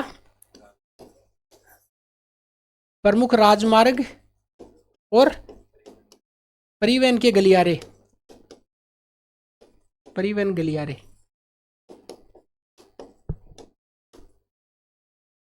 समझ में आ गया बात आपके? इसका मतलब अगर आपको कोई पूछे कि बताओ भारत के भूगोल में कितने टॉपिक है, तो क्या बताओगे? 8। और विश्व के भूगोल में कितने टॉपिक है? 5। और राजस्थान में 12। पहले विश्व भूगोल के 5 टॉपिक की बात करते हैं। सबसे पहले प्रमुख स्थलाकृतियां। और इसमें कौन कौन सी स्थलाकृतियां हैं? पर्वत, पठार, मैदान, मरुस्थल। ठीक है। और दूसरा टॉपिक क्या है? नदी और झील। तीसरा टॉपिक है कृषि, कृषि के विभिन्न प्रकार। चौथा औद्योगिक प्रदेश। और पांचवा पर्यावरणीय मुद्दे। इसके बाद में भारत के भूगोल में कितने टॉपिक लिखे हुए हैं? 8। पहला टॉपिक क्या है? प्रमुख स्थलाकृतियां, पर्वत, पठार और मैदान। दूसरा है कि अब मैदान किसे बनेंगे? मानसून। तो मानसून और वर्षा का वितरण दूसरा टॉपिक है। वर्षाई तो नदी और झील बनेंगी। चौथा है कि 6 आपको कृषि फसलों के बारे में याद करना है। गेहूं, चावल, कपास, गन्ना, चाय, कॉफी। चाय, कॉफी, गेहूं, चावल, गन्ना, कपास। फिर 4 खनिज है, लोहा, अब्रक, बॉक्साइड और मैग्नीज। फिर अगला अपना टॉपिक है ऊर्जा, गैर परंपरागत और परंपरागत। फिर औद्योगिक प्रदेश, राजमार्ग और गलियारे। कुल मिला के ये कहाँ से पढ़े? ये वैसे तो एनसीईआरटी में है। देखो यहाँ अगर आपने कोई कोर्स अगर इनरोल कर रखा है इंडियन एजुकेटर पे प्रिया मेंस का, तो कुछ नहीं पढ़ना है। लिटरली आपको कुछ नहीं पढ़ना है। याद करवाएंगे आपको, पढ़ाएंगे नहीं। फिर भी आपको लगता है कि सर खुद से ही पढ़ लें, बहुत सारे बच्चों के फाइनेंशियल इश्यूज भी होते हैं या कोई और इश्यू है, कहीं और पढ़ रहे हैं, तो फिर आप मेरे हिसाब से या तो आप ये जो आरबीएससी की बुक है इसमें विश्व वाले तो सारे टॉपिक है, और भारत के लिए चाहे तो महेश कुमार बनवाल की भूगोल की किताब आती है, 70-80 पेज। सिलेबस पूरा निकाल लो, किताब तो मोटी आती है, पर इसीलिए सिलेबस याद करा रहा हूँ कि उसमें केवल आप केवल औद्योगिक प्रदेश पढ़ें, उसमें ऊर्जा पढ़ें। ये 25 से 30 पेज का कंटेंट अच्छे से तैयार करना। अब बहुत सारे बच्चे बोलेंगे फिर 100 पेज में ही हो जाएगा। वो जो प्री पास करते हैं अच्छे नंबर से, वो 100 पेज में कर भी लेते हैं, और बहुत मोटी मोटी किताबें ढेर लगा के फिर उससे भी नहीं होना होता है, क्योंकि जब उसने लिख दिया कि आपको लोहा ही पढ़ना, तो फिर पूरे खनिज क्यों पढ़ने हैं? याद रखना इसको, ठीक है। चलिए अब बढ़ते आगे अपन राजस्थान के ऊपर। राजस्थान में 12 टॉपिक हैं राजस्थान की ज्योग्राफी में।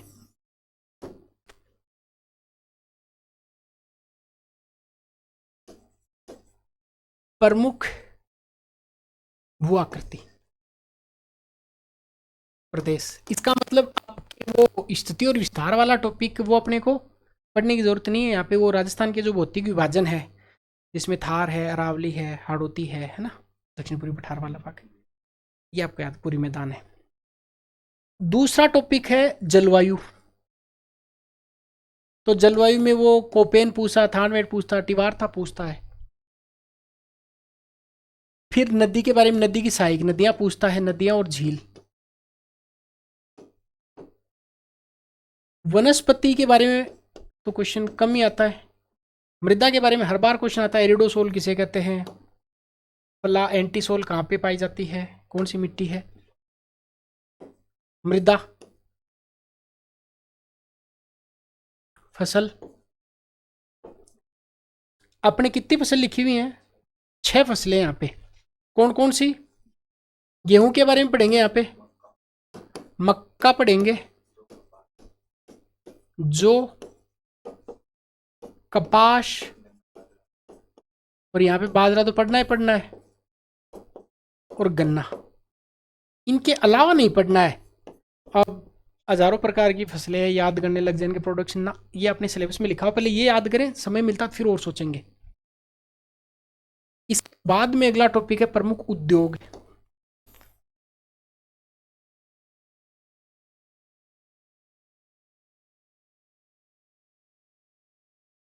एक, दो, तीन, चार, 5, 6, 7, 8वां टॉपिक है सिंचाई परियोजना और जल संरक्षण की तकनीक। तो सिंचाई परियोजना,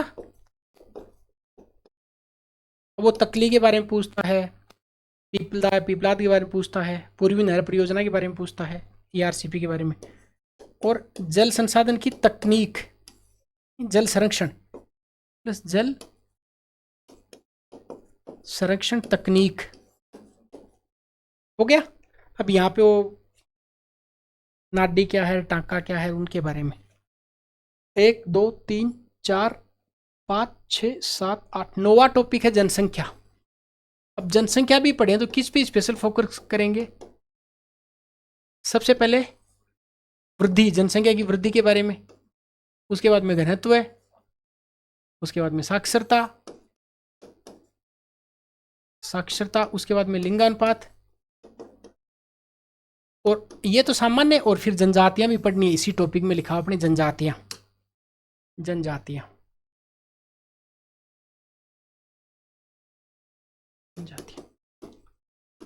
10वां टॉपिक कौन सा है? अगले पेज पे ले लें क्या? खनिज। अब खनिजों में कौन कौन से? धात्विक खनिज और अधात्विक खनिज। 11वां अपना ऊर्जा।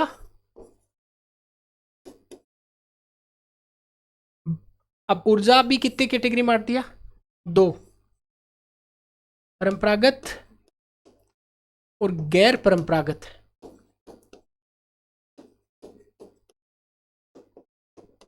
12वां टॉपिक है अपना बायोडाइवर्सिटी, जैव विविधता और संरक्षण। और 13वां टॉपिक है अपना पर्यटन। थोड़ा राजस्थान का बड़ा है सिलेबस, है ना, इसलिए आरएस को अगर पास करना होता तो स्पेशल फोकस किस पर करके चलते हैं अपन? राजस्थान वाले सेगमेंट पे। इसके लिए क्या पढ़ना है? इसके लिए आप इंडियन एजुकेटर के नोट्स, आर के सैनी सर के नोट्स आप बढ़िया से पढ़ सकते हैं। बहुत अच्छा कंटेंट है, लिटरली बहुत शानदार मेहनत करके बनाए गए। मतलब इकोनॉमिक सर्वे और राजस्थान वाला जो सेगमेंट है ज्योग्राफी वाला, उसके लिए तो देखो जो किताब लानी थी मैंने बताया कि वो लेके आनी है। इकोनॉमिक सर्वे इंडियन एजुकेटर का, और ज्योग्राफी के नोट्स इंडियन एजुकेटर के, जो कि रिसेंटली आपको 1 2 3 4 दिन में मिल जाएंगे, वो आपको बता देंगे। इसके लिए आपको मैं सजेस्ट करूँगा कि कुछ नहीं पढ़ना है, वो आपको नोट्स मिल जाएंगे। 70-75 पेजेस के नोट्स होंगे ज्योग्राफी वाले, और इतने की आर्थिक समीक्षा, या आपके लगभग 30 से 35 क्वेश्चन ठीक करवा देंगे परीक्षा में। अब चलते हैं आगे पॉलिटी वाले सेगमेंट पे। तो ये भारत का भूगोल हो गया, ये राजस्थान का भूगोल हो गया। अब बढ़ते पॉलिटी की तरफ। पॉलिटी में इंडियन पॉलिटी वाला, और फिर राजस्थान की राज व्यवस्था के बारे में देखेंगे। अब लिखते पॉलिटी।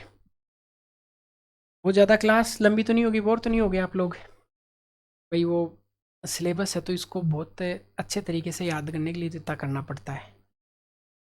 भाई सिलेक्शन का आपको यूँ मान लो कि आप 20 कदम औरों से आगे चले जाएंगे। 20% चांसेस आपके एक्स्ट्रा बन जाते हैं अगर आपको सिलेबस पूरा याद कर लिया तो। इस क्लास को आप कितनी बार देख सकते हैं, उतनी बार देखिए। और आपका कोई शुभ चिंतक चाहता है कि वो तैयारी करे, आरएस की तैयारी करे, तो उसको ये क्लास ज़रूर देखनी चाहिए। हर एक बच्चे को ये क्लास जो आरएस की तैयारी शुरू कर रहा है उसको देख लेनी चाहिए। हाँ, उसके कई सारे डायमेंशन क्लियर हो जाएंगे कि पढ़ना क्या है, कौन से टॉपिक्स पढ़ने हैं, क्या पढ़ना है मुझे। अब बात करते हैं पॉलिटी वाली।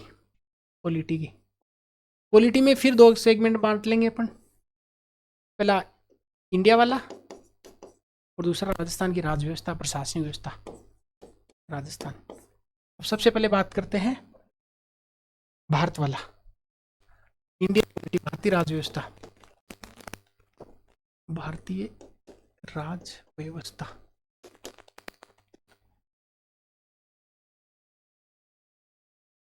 इसको 2 भागों में बांटेंगे। एक पढ़ेंगे इसका फिलोसॉफिकल पार्ट, दार्शनिक पक्ष, और दूसरा देखेंगे इसका राजनीतिक व्यवस्था, नीतिक व्यवस्था। दार्शनिक, इसमें सबसे पहले देखेंगे संविधान सभा। मैं शॉर्ट में लिख दूं, कंस्टिट्यूएंट असेंबली, संविधान सभा। फिर देखेंगे संविधान की विशेषताएं। फिर अगला पॉइंट देखेंगे संशोधन। अब क्वेश्चन आएगा तो सीधा पूछ लेगा भाई संविधान की विशेषता एकात्मक कौन सी है, संघात्मक कौन सी है। फिर संवैधानिक संशोधन, संशोधन कितने मेथड से होता है, 368 में कितने मेथड बताए हुए हैं। फिर पर्टिकुलर संशोधन के बारे में, 42वें के बारे में, 24वें के बारे में, 61वें के बारे में, 52वें के बारे में। फिर चौथा पढ़ेंगे प्रस्तावना उद्देशिका। उसके बाद में मैं शॉर्ट में लिख रहा हूँ 5वां पॉइंट फंडामेंटल राइट्स, मूल अधिकार। फिर पढ़ेंगे डीपीएसपी, नीति निदेशक तत्व। फिर पढ़ेंगे मूल कर्तव्य। तो इस पार्ट में कितने सेगमेंट बताए गए आपके? 7। दार्शनिक पक्ष में 7 बातें पढ़नी है। फिर एक सवाल आएगा, कहाँ से पढ़े? पॉलिटी की बुक आती है एम लक्ष्मीकांत, बाइबल है वो, उसके बाहर कुछ नहीं है। और एक पॉलिटी स्पेशल बैच शुरू है इंडियन एजुकेटर पर, उसमें लक्ष्मीकांत को चैप्टर वाइज में करवा रहा हूँ पूरा, पढ़ सकते हैं। खुद लक्ष्मीकांत लाके पढ़े तो खुद पढ़ सकते हैं। हाँ, उसमें फिर आपको मैं सारे प्रीवियस ईयर क्वेश्चन भी करवा दूंगा, सारे डायरेक्ट के आर्टिकल्स भी करवा दूंगा, और एम लक्ष्मीकांत को चैप्टर वाइज मैं एक आपको दिखा भी दूंगा कि उसको कैसे कर रहे हैं हम। इसमें मैं आपको स्लाइड से दिखा दूंगा अभी। राजनीतिक व्यवस्था, इसमें क्या क्या पढ़ने वाले हैं हम? राष्ट्रपति शॉर्ट में लिख रहा हूं, पीएम और मंत्रिपरिषद, उसके बाद में पार्लियामेंट, उसके बाद में सुप्रीम कोर्ट, प्लस न्यायिक पुनरावलोकन।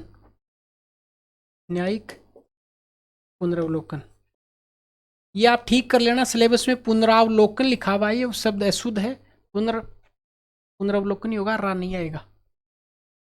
फिर आयोग, आयोग का अलग ही बना लेते हैं आयोग। अब आयोग भी कई सारी कैटेगरी के होते हैं। ऐसे आयोग जो कॉन्स्टिट्यूशन में उल्लेख किया उसे कॉन्स्टिट्यूशनल कमीशन, संवैधानिक आयोग बोलते हैं। ऐसे आयोग जो किसी लॉ के द्वारा फॉर्म किए गए उनको बोलते हैं सांविधिक, स्टैट्यूटरी। और एक आयोग, नीति आयोग, अपने कार्यकारी आदेश से। अगली स्लाइड पे ले रहा हूं आयोग।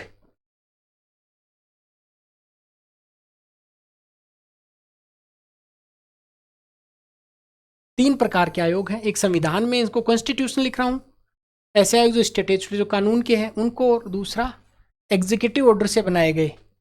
संवैधानिक आयोग कितने पढ़ने हैं? पहला निर्वाचन आयोग और सीएजी नियंत्रक व महालेखा परीक्षक। अगला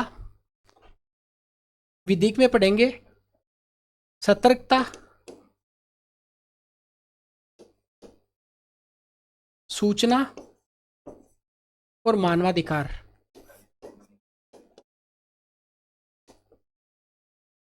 और कार्यकारी में नीति आयोग। नीति आयोग ये कहाँ से पढ़े? ये आप अगर YouTube पे सर्च करेंगे महेश भास्कर आयोग मैराथन, तो शायद 7-8 घंटे की या ऐसी क्लास है जिसमें हर एक आयोग को इनके ओरिजिनल जो एक्ट है वहाँ से लेके मैंने सारे सेगमेंट कंप्लीट करवाए। पहले वो क्लास देख सकते हैं आप, इसमें आपको समझ में आ जाएगा। पॉलिटी वाले मोस्टली पॉलिटिक्स मैंने यूट्यूब पे करवा ही रखा है, फिर भी इनको और डिटेल से अपन कर रहे हैं। इस पर आप सर्च करेंगे तो आपको ये आयोग पूरा मिल जाएगा। अच्छा, मैं बार बार इसलिए बता रहा हूँ कि आप जितनी माथा पच्ची करके इसको कलेक्ट करेंगे डाटा, उससे कहीं 20 गुना मैंने एक्स्ट्रा बता दिया है, तो आपको और कुछ करने की इसमें खास जरूरत नहीं पड़ेगी। आगे लेते हैं, इसमें एक टॉपिक है संघवाद।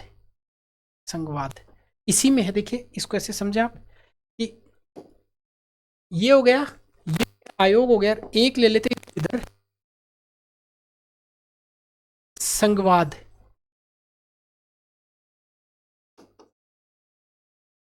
और भारत में लोकतांत्रिक राजनीति, लोकतांत्रिक राजनीति और गठबंधन सरकार और राष्ट्रीय एकीकरण।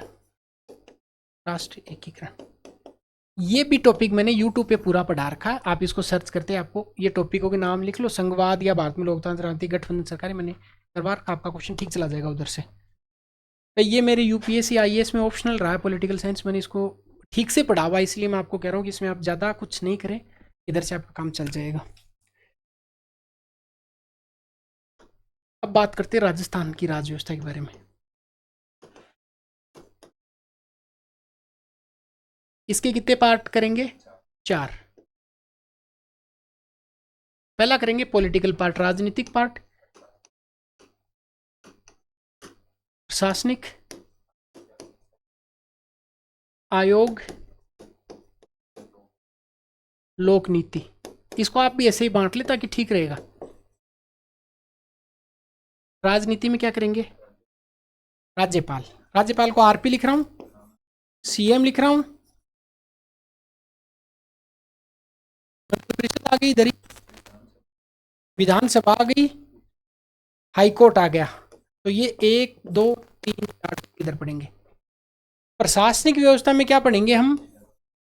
एक तो जिला प्रशासन के बारे में, जिला प्रशासन, यहाँ पे डीएम की भूमिका, कलेक्टर का कलेक्टर के रूप में क्या कार्य है, कलेक्टर का मजिस्ट्रेट के रूप में क्या कार्य है, कलेक्टर का विकास प्रशासन में, एसडीएम का रेवेन्यू रोल क्या है, तहसीलदार का रोल क्या है, इस प्रकार से। फिर पढ़ेंगे स्थानीय स्वशासन और पंचायती राज, स्थानीय स्वशासन एवं पंचायती राज, पंचायती राज समझ में आ गया। ऐसे ही आयोग भी यहाँ पे 2 भागों में बांट लेंगे। टोटल अपने को कितने आयोग पढ़ने हैं यहाँ पे? 5 आयोग पढ़ने हैं। एक पढ़ेंगे आरपीएससी के बारे में, एक पढ़ेंगे निर्वाचन आयोग के बारे में, फिर पढ़ेंगे मानवाधिकार आयोग के बारे में। पक्का सवाल आता है यहां से, मानवाधिकार, लोकायुक्त और सूचना आयोग, सूचना आयोग। राज्यपाल, विधानसभा, हाईकोर्ट अच्छे से डिटेल के साथ में करवाया हुआ है, उस क्लास को देखें। आयोग पर 8 घंटे का मैराथन है। इन आयोग को ओरिजिनल एक्ट से मैंने करवाए हैं, इनके आर्टिकल वाइज उसको देख ले। स्थानीय स्वशासन पंचायती राज आपको और करवा दिया जाएगा। लोक नीति, विधिक अधिकार, विधिक अधिकार, नागरिक अधिकार, नागरिक अधिकार, विधिक अधिकार और लोक नीति।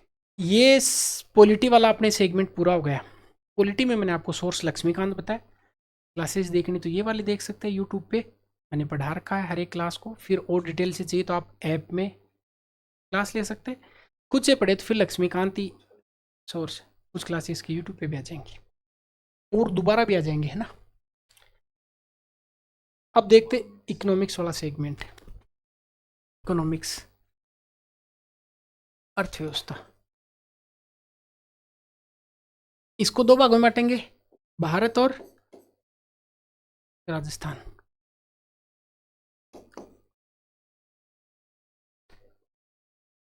अब इकोनॉमिक्स वाले सेगमेंट में भारत को कितने भागों में बांटेंगे हम? 4 सेगमेंट में, 1 2 3 और 4। पहला बेसिक कंसेप्ट पढ़ेंगे, अवधारणा। फिर पढ़ेंगे आर्थिक विकास, मैं विकास लिख देता हूं।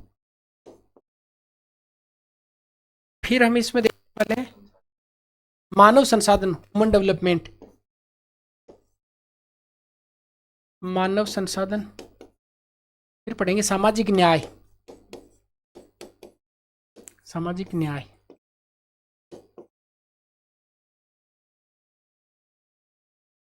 अब सबसे पहले जो अवधारणा वाला देखो, ऐसे आप सिलेबस को बांट लें, इकोनॉमिक्स वाले सिलेबस को 1 2 3 4।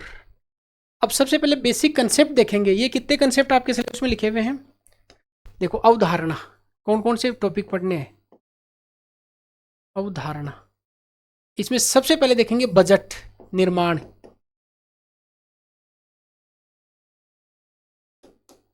बजट के बाद में देखेंगे बैंकिंग, उसके बाद देखेंगे पब्लिक फाइनेंस, लोकवित्त, लोकवित्त के बाद में अपन टैक्स सिस्टम में जीएसटी के बारे में, उसके बाद में राष्ट्रीय आय, राष्ट्रीय आय,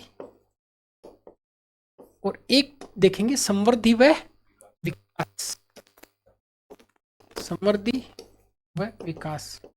अब बहुत सारे बच्चे इसको लेकर 1 2 5 6, बहुत सारे बच्चे इसको लेकर स्ट्रेस में आ जाएंगे, और इतना लंबा सिलेबस, 2 घंटे तो इसको पढ़ाते हुए हो गए सिलेबस को, तो आगे कितना टाइम लगे।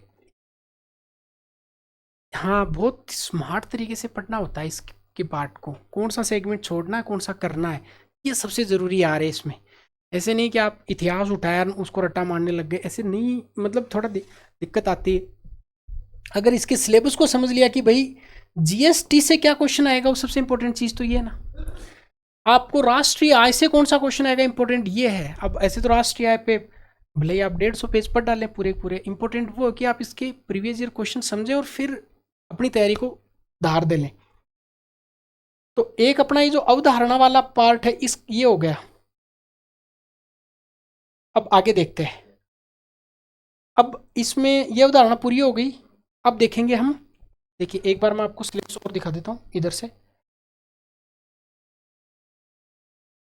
ये रहा, ये हो गया अवधारणा वाले में। ये बेसिक बजट, बैंक, लोकवित्त, जीएसटी, आय, समृद्धि, विकास। अब ये लेखांकन देखेंगे, स्टॉक देखेंगे, राजकोषीय नीति, सब्सिडी, ई कॉमर्स, मुद्रास्फीति। तो इसी में अवधारणा वाले में एक पार्ट तो ये कर लिया जिसमें ये अवधारणाएं देखनी है अपने को बेसिक। इसमें दूसरा टॉपिक देखेंगे लेखांकन, अकाउंटिंग के बारे में। लेखांकन का भी एक तो बेसिक कंसेप्ट देखेंगे, अवधारणा। अवधारणा, इनके उपकरण कौन से हैं, टूल्स जो हैं, और उनका प्रशासन में उपयोग क्या क्या है। प्रशासन उपयोग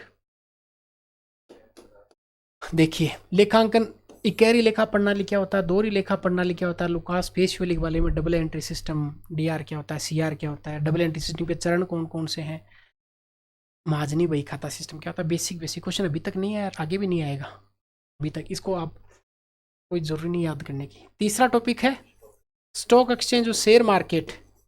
स्टॉक व शेयर बाजार लिख देता हूं, शेयर बाजार। चौथा टॉपिक है राजकोषीय व मौद्रिक नीति। अब ये टॉपिक सारे इंटरकनेक्टेड है। राजकोषीय मौद्रिक नीति पढ़ते हैं तो पब्लिक फाइनेंस पढ़ लेते हैं, पब्लिक फाइनेंस साथ में बजट पढ़ लेते हैं, इसके साथ में जीएसटी पढ़ लेते हैं। मैं इसको बताऊंगा कैसे सॉर्ट करते हैं सिलेबस को।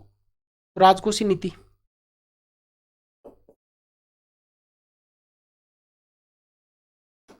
पांचवा सब्सिडी। सब्सिडी के बाद देखेंगे पब्लिक फाइनेंस,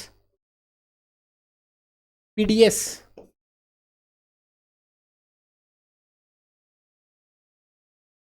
अब देखिए यहां तक हो गया सब्सिडी, लोकवित्त। अब ई कॉमर्स और मुद्रास्फीति। तो अगला टॉपिक है ई कॉमर्स। इसको छोटा करते हैं विदेश के सिलेबस को। ई कॉमर्स और मुद्रास्फीति मतलब इन्फ्लेशन, मुद्रास्फीति। अब देखिए, अगर इस सिलेबस को सबसे छोटा करना है तो अगर इकोनॉमिक्स के फिर और आगे डिस्कस करते हैं।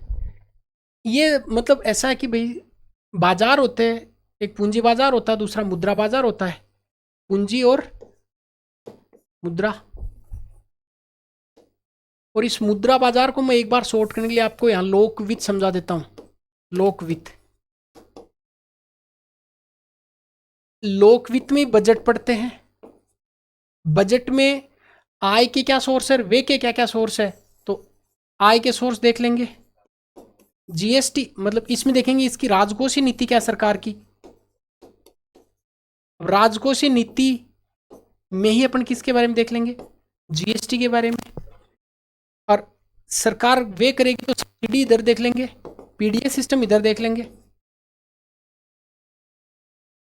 बैंकिंग के लिए मौद्रिक नीति अगर आप पढ़ रहे हैं तो मौद्रिक नीति के साथ में बैंकिंग पढ़ लेंगे। ई कॉमर्स, भाई इकोनॉमिक्स का सिलेबस तो कर तो विस्तारित दिया इन्होंने, अलग अलग टॉपिक्स लिख के। इतना बड़ा है नहीं जितना बड़ा इन्होंने बना दिया इसको। ये सारे टॉपिक इंटरकनेक्टेड है, बेसिक कंसेप्ट आपको समझने। राष्ट्रीय आय और मुद्रास्फीति एक साथ हो जाएगा। अब ये हो गया अपना ये वाला पार्ट। अब ये देखेंगे आर्थिक विकास, मानव संसाधन और सामाजिक न्याय। तो अगला देखते हैं, ये एक पार्ट पूरा हो गया। देखिए इधर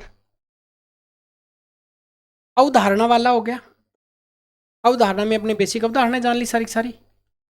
किसके बारे में, विकास, फिर मानव संसाधन एक एक टॉपिक है, और सामाजिक न्याय। मैं यही समझा देता हूं विकास को, या चलो आगे ले लेते हैं। विकास, डेवलपमेंट किसका करना है, अर्थव्यवस्था के प्रमुख क्षेत्र। और क्षेत्र कौन कौन से हैं, कृषि, उद्योग, सेवा। यहां पे अपन बजट पढ़ेंगे और इकोनॉमिक सर्वे पढ़ेंगे। सेवा, ठीक है, व्यापार।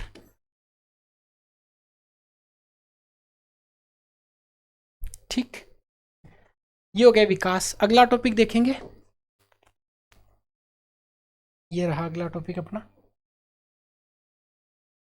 प्रमुख आर्थिक समस्या और सरकारी पहल। इसी में समस्याएं कौन कौन सी और सरकारी पहल कौन कौन सी, यहाँ पे योजनाएं पढ़ेंगे, सरकारी समस्याएं और सरकारी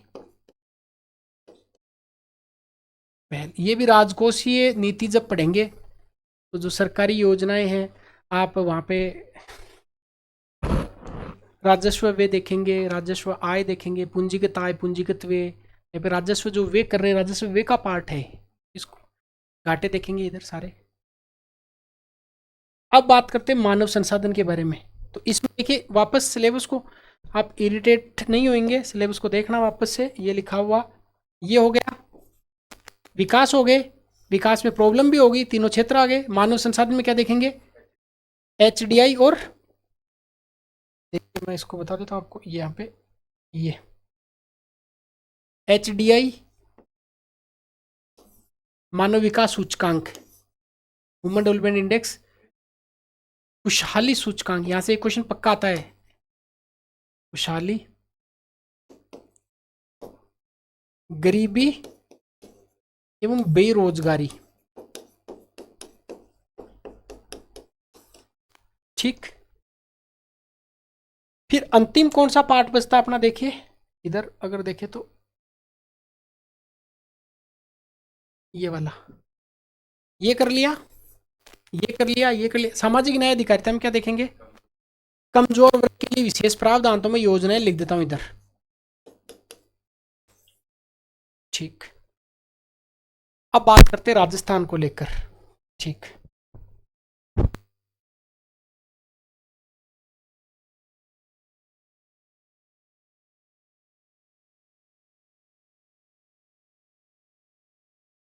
राजस्थान में सिलेबस नहीं देखने की जरूरत है आपको, आपको केवल इकोनॉमिक सर्वे देखना है, इकोनॉमिक सर्वे।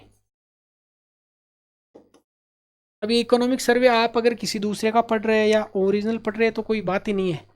अगर आपको इंडियन एजुकेटर का लेना तो आपको 2-3 दिन में अनाउंसमेंट मिल जाएगा, बुक आ जाएगी इकोनॉमिक सर्वे की, बहुत अच्छे से डिज़ाइन किया गया है उसको, उसकी क्लासेस भी अपने को मिल जाएंगी, और वो सर्वे भी वो शानदार होगा, बहुत यूनिक तरीके से तैयार किया गया है उस इकोनॉमिक सर्वे को। अब इकोनॉमिक्स के लिए, राजस्थान के लिए तो मैंने सोर्स बता दिया, भारत के लिए आप क्या पढ़े, अब आपके दिमाग में फिर वापस आएगा सर ये खुद के बारे में बता रहे हैं। भाई आप जिन टॉपिक्स पे माथापच्ची करेंगे उस पर मैं पिछले कई सालों से माथापच्ची कर रहा हूँ इनके कंटेंट के लिए। तो अब आप नया रिसर्च करके कुछ करना चाहें तो कर लें, उसके लिए मैं किताब बता रहा हूँ, रमेश सिंह।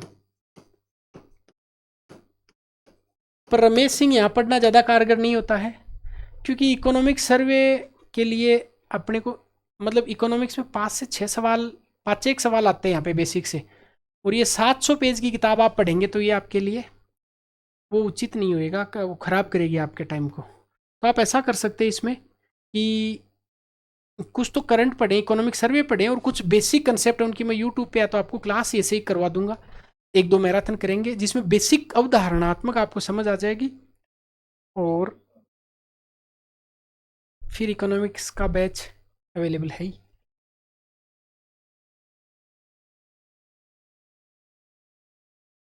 अब बात करते हैं साइंस एंड टेक्नोलॉजी की, विज्ञान व प्रौद्योगिकी। अब बात करते हैं विज्ञान व प्रौद्योगिकी। देखो विज्ञान, साइंस एंड टेक्नोलॉजी का जो सिलेबस है इसको ऐसे बांटते हैं, सबसे पहले सामान्य विज्ञान, जनरल साइंस, उसके बाद में प्रौद्योगिकी मतलब टेक्नोलॉजी, और पर्यावरण, राजस्थान भी इसी में ले लेंगे, पर्यावरण के साथ ले लेंगे फिर। अब ये जो सामान्य विज्ञान है यहाँ पे तो लिखा हुआ है कि दैनिक जीवन में विज्ञान, मूलभूत तत्व है। दूसरा टॉपिक यहाँ पे लिखा हुआ है आहार व पोषण,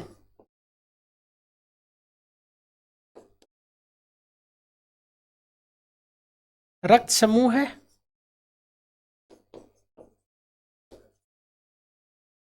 आरएच फैक्टर,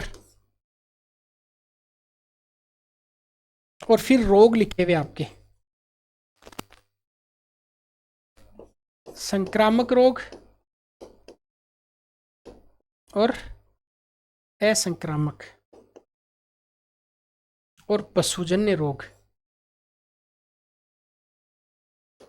यहां से ना सबसे आसान यही सेगमेंट है, नंबर आ जाएंगे इसमें। कैसे? क्योंकि ये 10वीं क्लास में तीनों टॉपिक लिखे हुए हैं, 10th क्लास की साइंस में। अब एक क्वेश्चन आरएच फैक्टर या ब्लड पे पूछता है, एक क्वेश्चन रोग पे पूछ लेता है, एक कोई मिनरल्स विटामिन पर पूछ लेता है। टेक्नोलॉजी में अपने कितनी टेक्नोलॉजी दी हुई है? 6 टेक्नोलॉजी लिखी हुई है सिलेबस में। पहली है कंप्यूटर, मैं शॉर्ट में सी लिखता हूँ, प्लस सूचना और संचार। दूसरी लिखी हुई है रक्षा, डिफेंस।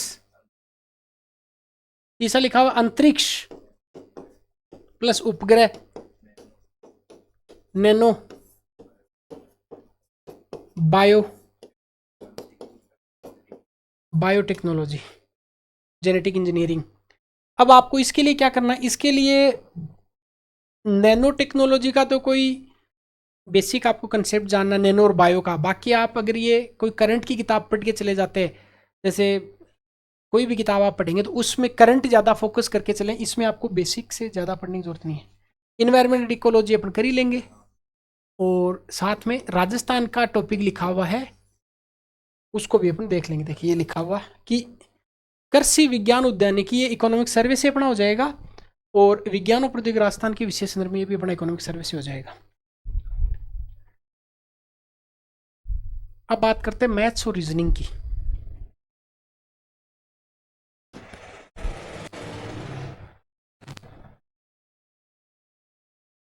मैथ्स और रीजनिंग को दो पार्ट में बांट ले। वैसे रीजनिंग को भी दो भागों में बांट लेंगे, पर यहाँ पे मैं रीजनिंग लिखता हूँ, यहाँ पे मैथ्स लिखता हूँ। इसको मैं आपको उसी से डायरेक्ट देख के बता देता हूँ। देखिए, logical reasoning and mental ability match. इसमें देखो ये जो सवाल है तार्किक दक्षता वाले, कथन मान्यताएं, कथन तर्क, कथन निष्कर्ष, कथन कार्रवाई, विश्लेषण, तर्क, इसमें अगर सही में आपकी थोड़ी सी तर्क क्षमता काम करती है तो दो सवाल होते ठीक चले जाते हैं। मैथ्स और रीजनिंग के लगभग 18-20 सवाल लगभग आते हैं, और आप इंडियन एजुकेटर पर जो के सर पढ़ा रहे हैं उनकी अगर क्लास देख रहे हैं तो आपको ये ठीक भी फील हो रहा होगा, आप कर लेंगे इसको। और मोस्टली 80% बच्चे मैथ्स के बैकग्राउंड के भी होते हैं, तो वो फिर अपने हिसाब से करते हैं। तो ये कथन मान्यता, कथन तर्क, कथन निष्कर्ष, इसमें थोड़ा सा माइंड अप्लाई कर लेंगे। मानसिक योग्यता में संख्या, अक्षर अनुक्रम, कूट, संबंधों वाले क्वेश्चन, दिशा, तार्किक, व्यनारेख, दर्पण, पानी, प्रतिबिंब, आकार, उनकी उपार्जन की समस्याएं, ये रीजनिंग के टॉपिक आपने पढ़े होंगे। मैथ्स वाले में अनुपात, समानुपात, साझा, प्रतिशत, साधारण चक्रवृद्धि ब्याज, समतलीय चित्रों के मतलब 2D, आंकड़ों का विश्लेषण DI, स्टैटिक्स जिसमें माध्यमाति का बहुलक, और क्रमचय संचय, और प्रायिकता प्रोबेबिलिटी। इसमें देखिए कुछ टॉपिक तो ऐसे हैं जो आप अगर सही में थोड़ा सा अगर थोड़ा एफर्ट लगाएंगे तो ठीक कर लेंगे, और कुछ टॉपिक ऐसे हैं जिसमें आर्ट्स के बच्चे हैं वो थोड़ा एफर्ट कम लगा पाते हैं, तो उनको फिर ये माथापच्ची होती है। पर मान के चले कि जो 20 सवाल हैं, 20 सवाल, उसमें से मैथ और रीजनिंग के मिला के कम से कम 9 से 10 सवाल का टारगेट तो ले ही सकते हैं, जिसमें मैथ रीजनिंग दोनों के मिला के। अब बात करते हैं अपन करंट अफेयर्स की। करंट में देखिए स्पेशली क्या लिखा हुआ है। अब ये पहली बात तो मैं आपको एक क्लियर कर दूँ RS बनने के लिए, भाई ये डेट पर डे वाला करंट नहीं पढ़ना आपको। 3-3, 2.5 घंटे, 2-2 घंटे, 1-1 घंटे, आधा-आधा घंटे नहीं देना है। तो परीक्षा के टाइम में आपको 6-7 महीने का, जब नोटिफिकेशन आ जाए उससे 6 महीने, 7 महीने, सेफली 8-9 महीने का अगर आप पढ़ लेंगे तो सफिशियंट हो जाएगा। तो एक करंट वाला पता नहीं एक अजीब आपके वो बैठ गया कि करंट करंट करंट से कोई थोड़ी RS में होएगा। राजस्थान और भारतीय अंतर्राष्ट्रीय महत्व प्रमुख सामयिक घटनाएं, मुद्दे, वर्तमान में चर्चित व्यक्ति, स्थान, संस्थाएं, खेल, खेल कूद वाला। देखो खेल वाला अलग से सेगमेंट दिया हुआ है, ये खेल वाला आपको पढ़ के जाना, पुरस्कार वाला आपको पढ़ के जाना है। अब ये करंट के लिए आपको क्या करना है मैं आपको बता दूं कि परीक्षा के टाइम में, परीक्षा के 2-1 महीने पहले आप मेरे हिसाब से, बाकी तो आप अपनी अकॉर्डिंग कुछ भी ले, ये नाथ पब्लिकेशन की एक किताब है, विनोद स्वामी जी उसके राइटर है। ये ऐसे कोई पेड नहीं है, आपको और कोई अच्छी लगती है आप उसको पढ़ लें। ये किताब 101 पेज की आती है, 70-80 पेज की। 20 सवाल में से 17, 18, 15 सवाल, 18 सवाल आपके ठीक चले जाते हैं इधर से। या आपको लगता है कि नहीं ये नहीं ले, तो फिर एक मूमल की किताब आती है, आप ये ले सकते हैं। इधर से आपका काम बन जाएगा। कुल मिला के सिलेबस के मैंने हर एक बिंदु को बताया आप लोगों को। और आप चाहते हैं इधर से जुड़ना तो आप जुड़ सकते हैं, खुद से अगर करना चाहते हैं तो आप खुद से। ये ड्रीम बैच के नाम से बैच शुरू किया हुआ है, इसमें सारा सब कुछ कवर हो जाएगा लिटरली। ये सिलेबस के सारे जो बिंदु दिए हुए हैं, अनावश्यक तो होगा नहीं कि आपको 800 घंटे का सिलेबस करवा रहे हैं ऐसा। परीक्षा में अगर आपके 150 सवाल आते हैं तो आपको मान के चले कि 10-20 क्वेश्चन का तो पता नहीं किधर से आ जाए, बाकी आपको मोस्टली क्वेश्चन इधर से मिल जाएंगे। इसका एक रीजन है कि आरबीएस की किताब ले ली, एनसीईआरटी किताब ले ली, और ऑथेंटिक जो किताबें हैं जिसमें महेश कुमार बनवाल है, स्पेक्ट्रम है, लक्ष्मीकांत है और घटना चक्कर, इनके प्रीवियस ईयर के, और दिशा, इनके प्रीवियस ईयर के सारे क्वेश्चन आपको टॉपिक वाइज, जो बच्चे इनरोल है उनको पता ही है। फिर कुछ बच क्या जाता है मेरे हिसाब से, तो दिक्कत आएगी नहीं। बाकी मेंस और हिंदी और इंग्लिश के लिए जो बीके रस्तोगी, राघव प्रकाश सर की किताब है हिंदी और इंग्लिश के लिए, तो हम कवर कर ही रहे हैं। बाकी आप और टेस्ट सीरीज चल रही है जिसमें आपको मोस्टली प्रीवियस ईयर के क्वेश्चंस को मुख्य आधार रखते हैं, सिलेबस के जो बिंदु लिखे हुए हैं उनको डिटेल के साथ में करवा रहे हैं, तो आपको, और उनके वीडियो सॉल्यूशन आपको मिल रहे हैं, तो फिर और मुझे लगता नहीं कुछ एडिशनल आपको एफर्ट लगाना है। फिर भी मैंने सिलेबस का पूरा आपको बिंदुवार डिस्कस कर दिया। आप इस क्लास को सुने, जिस प्रकार मैंने कैटेगरी की वैसे इसकी कैटेगरी बना लें।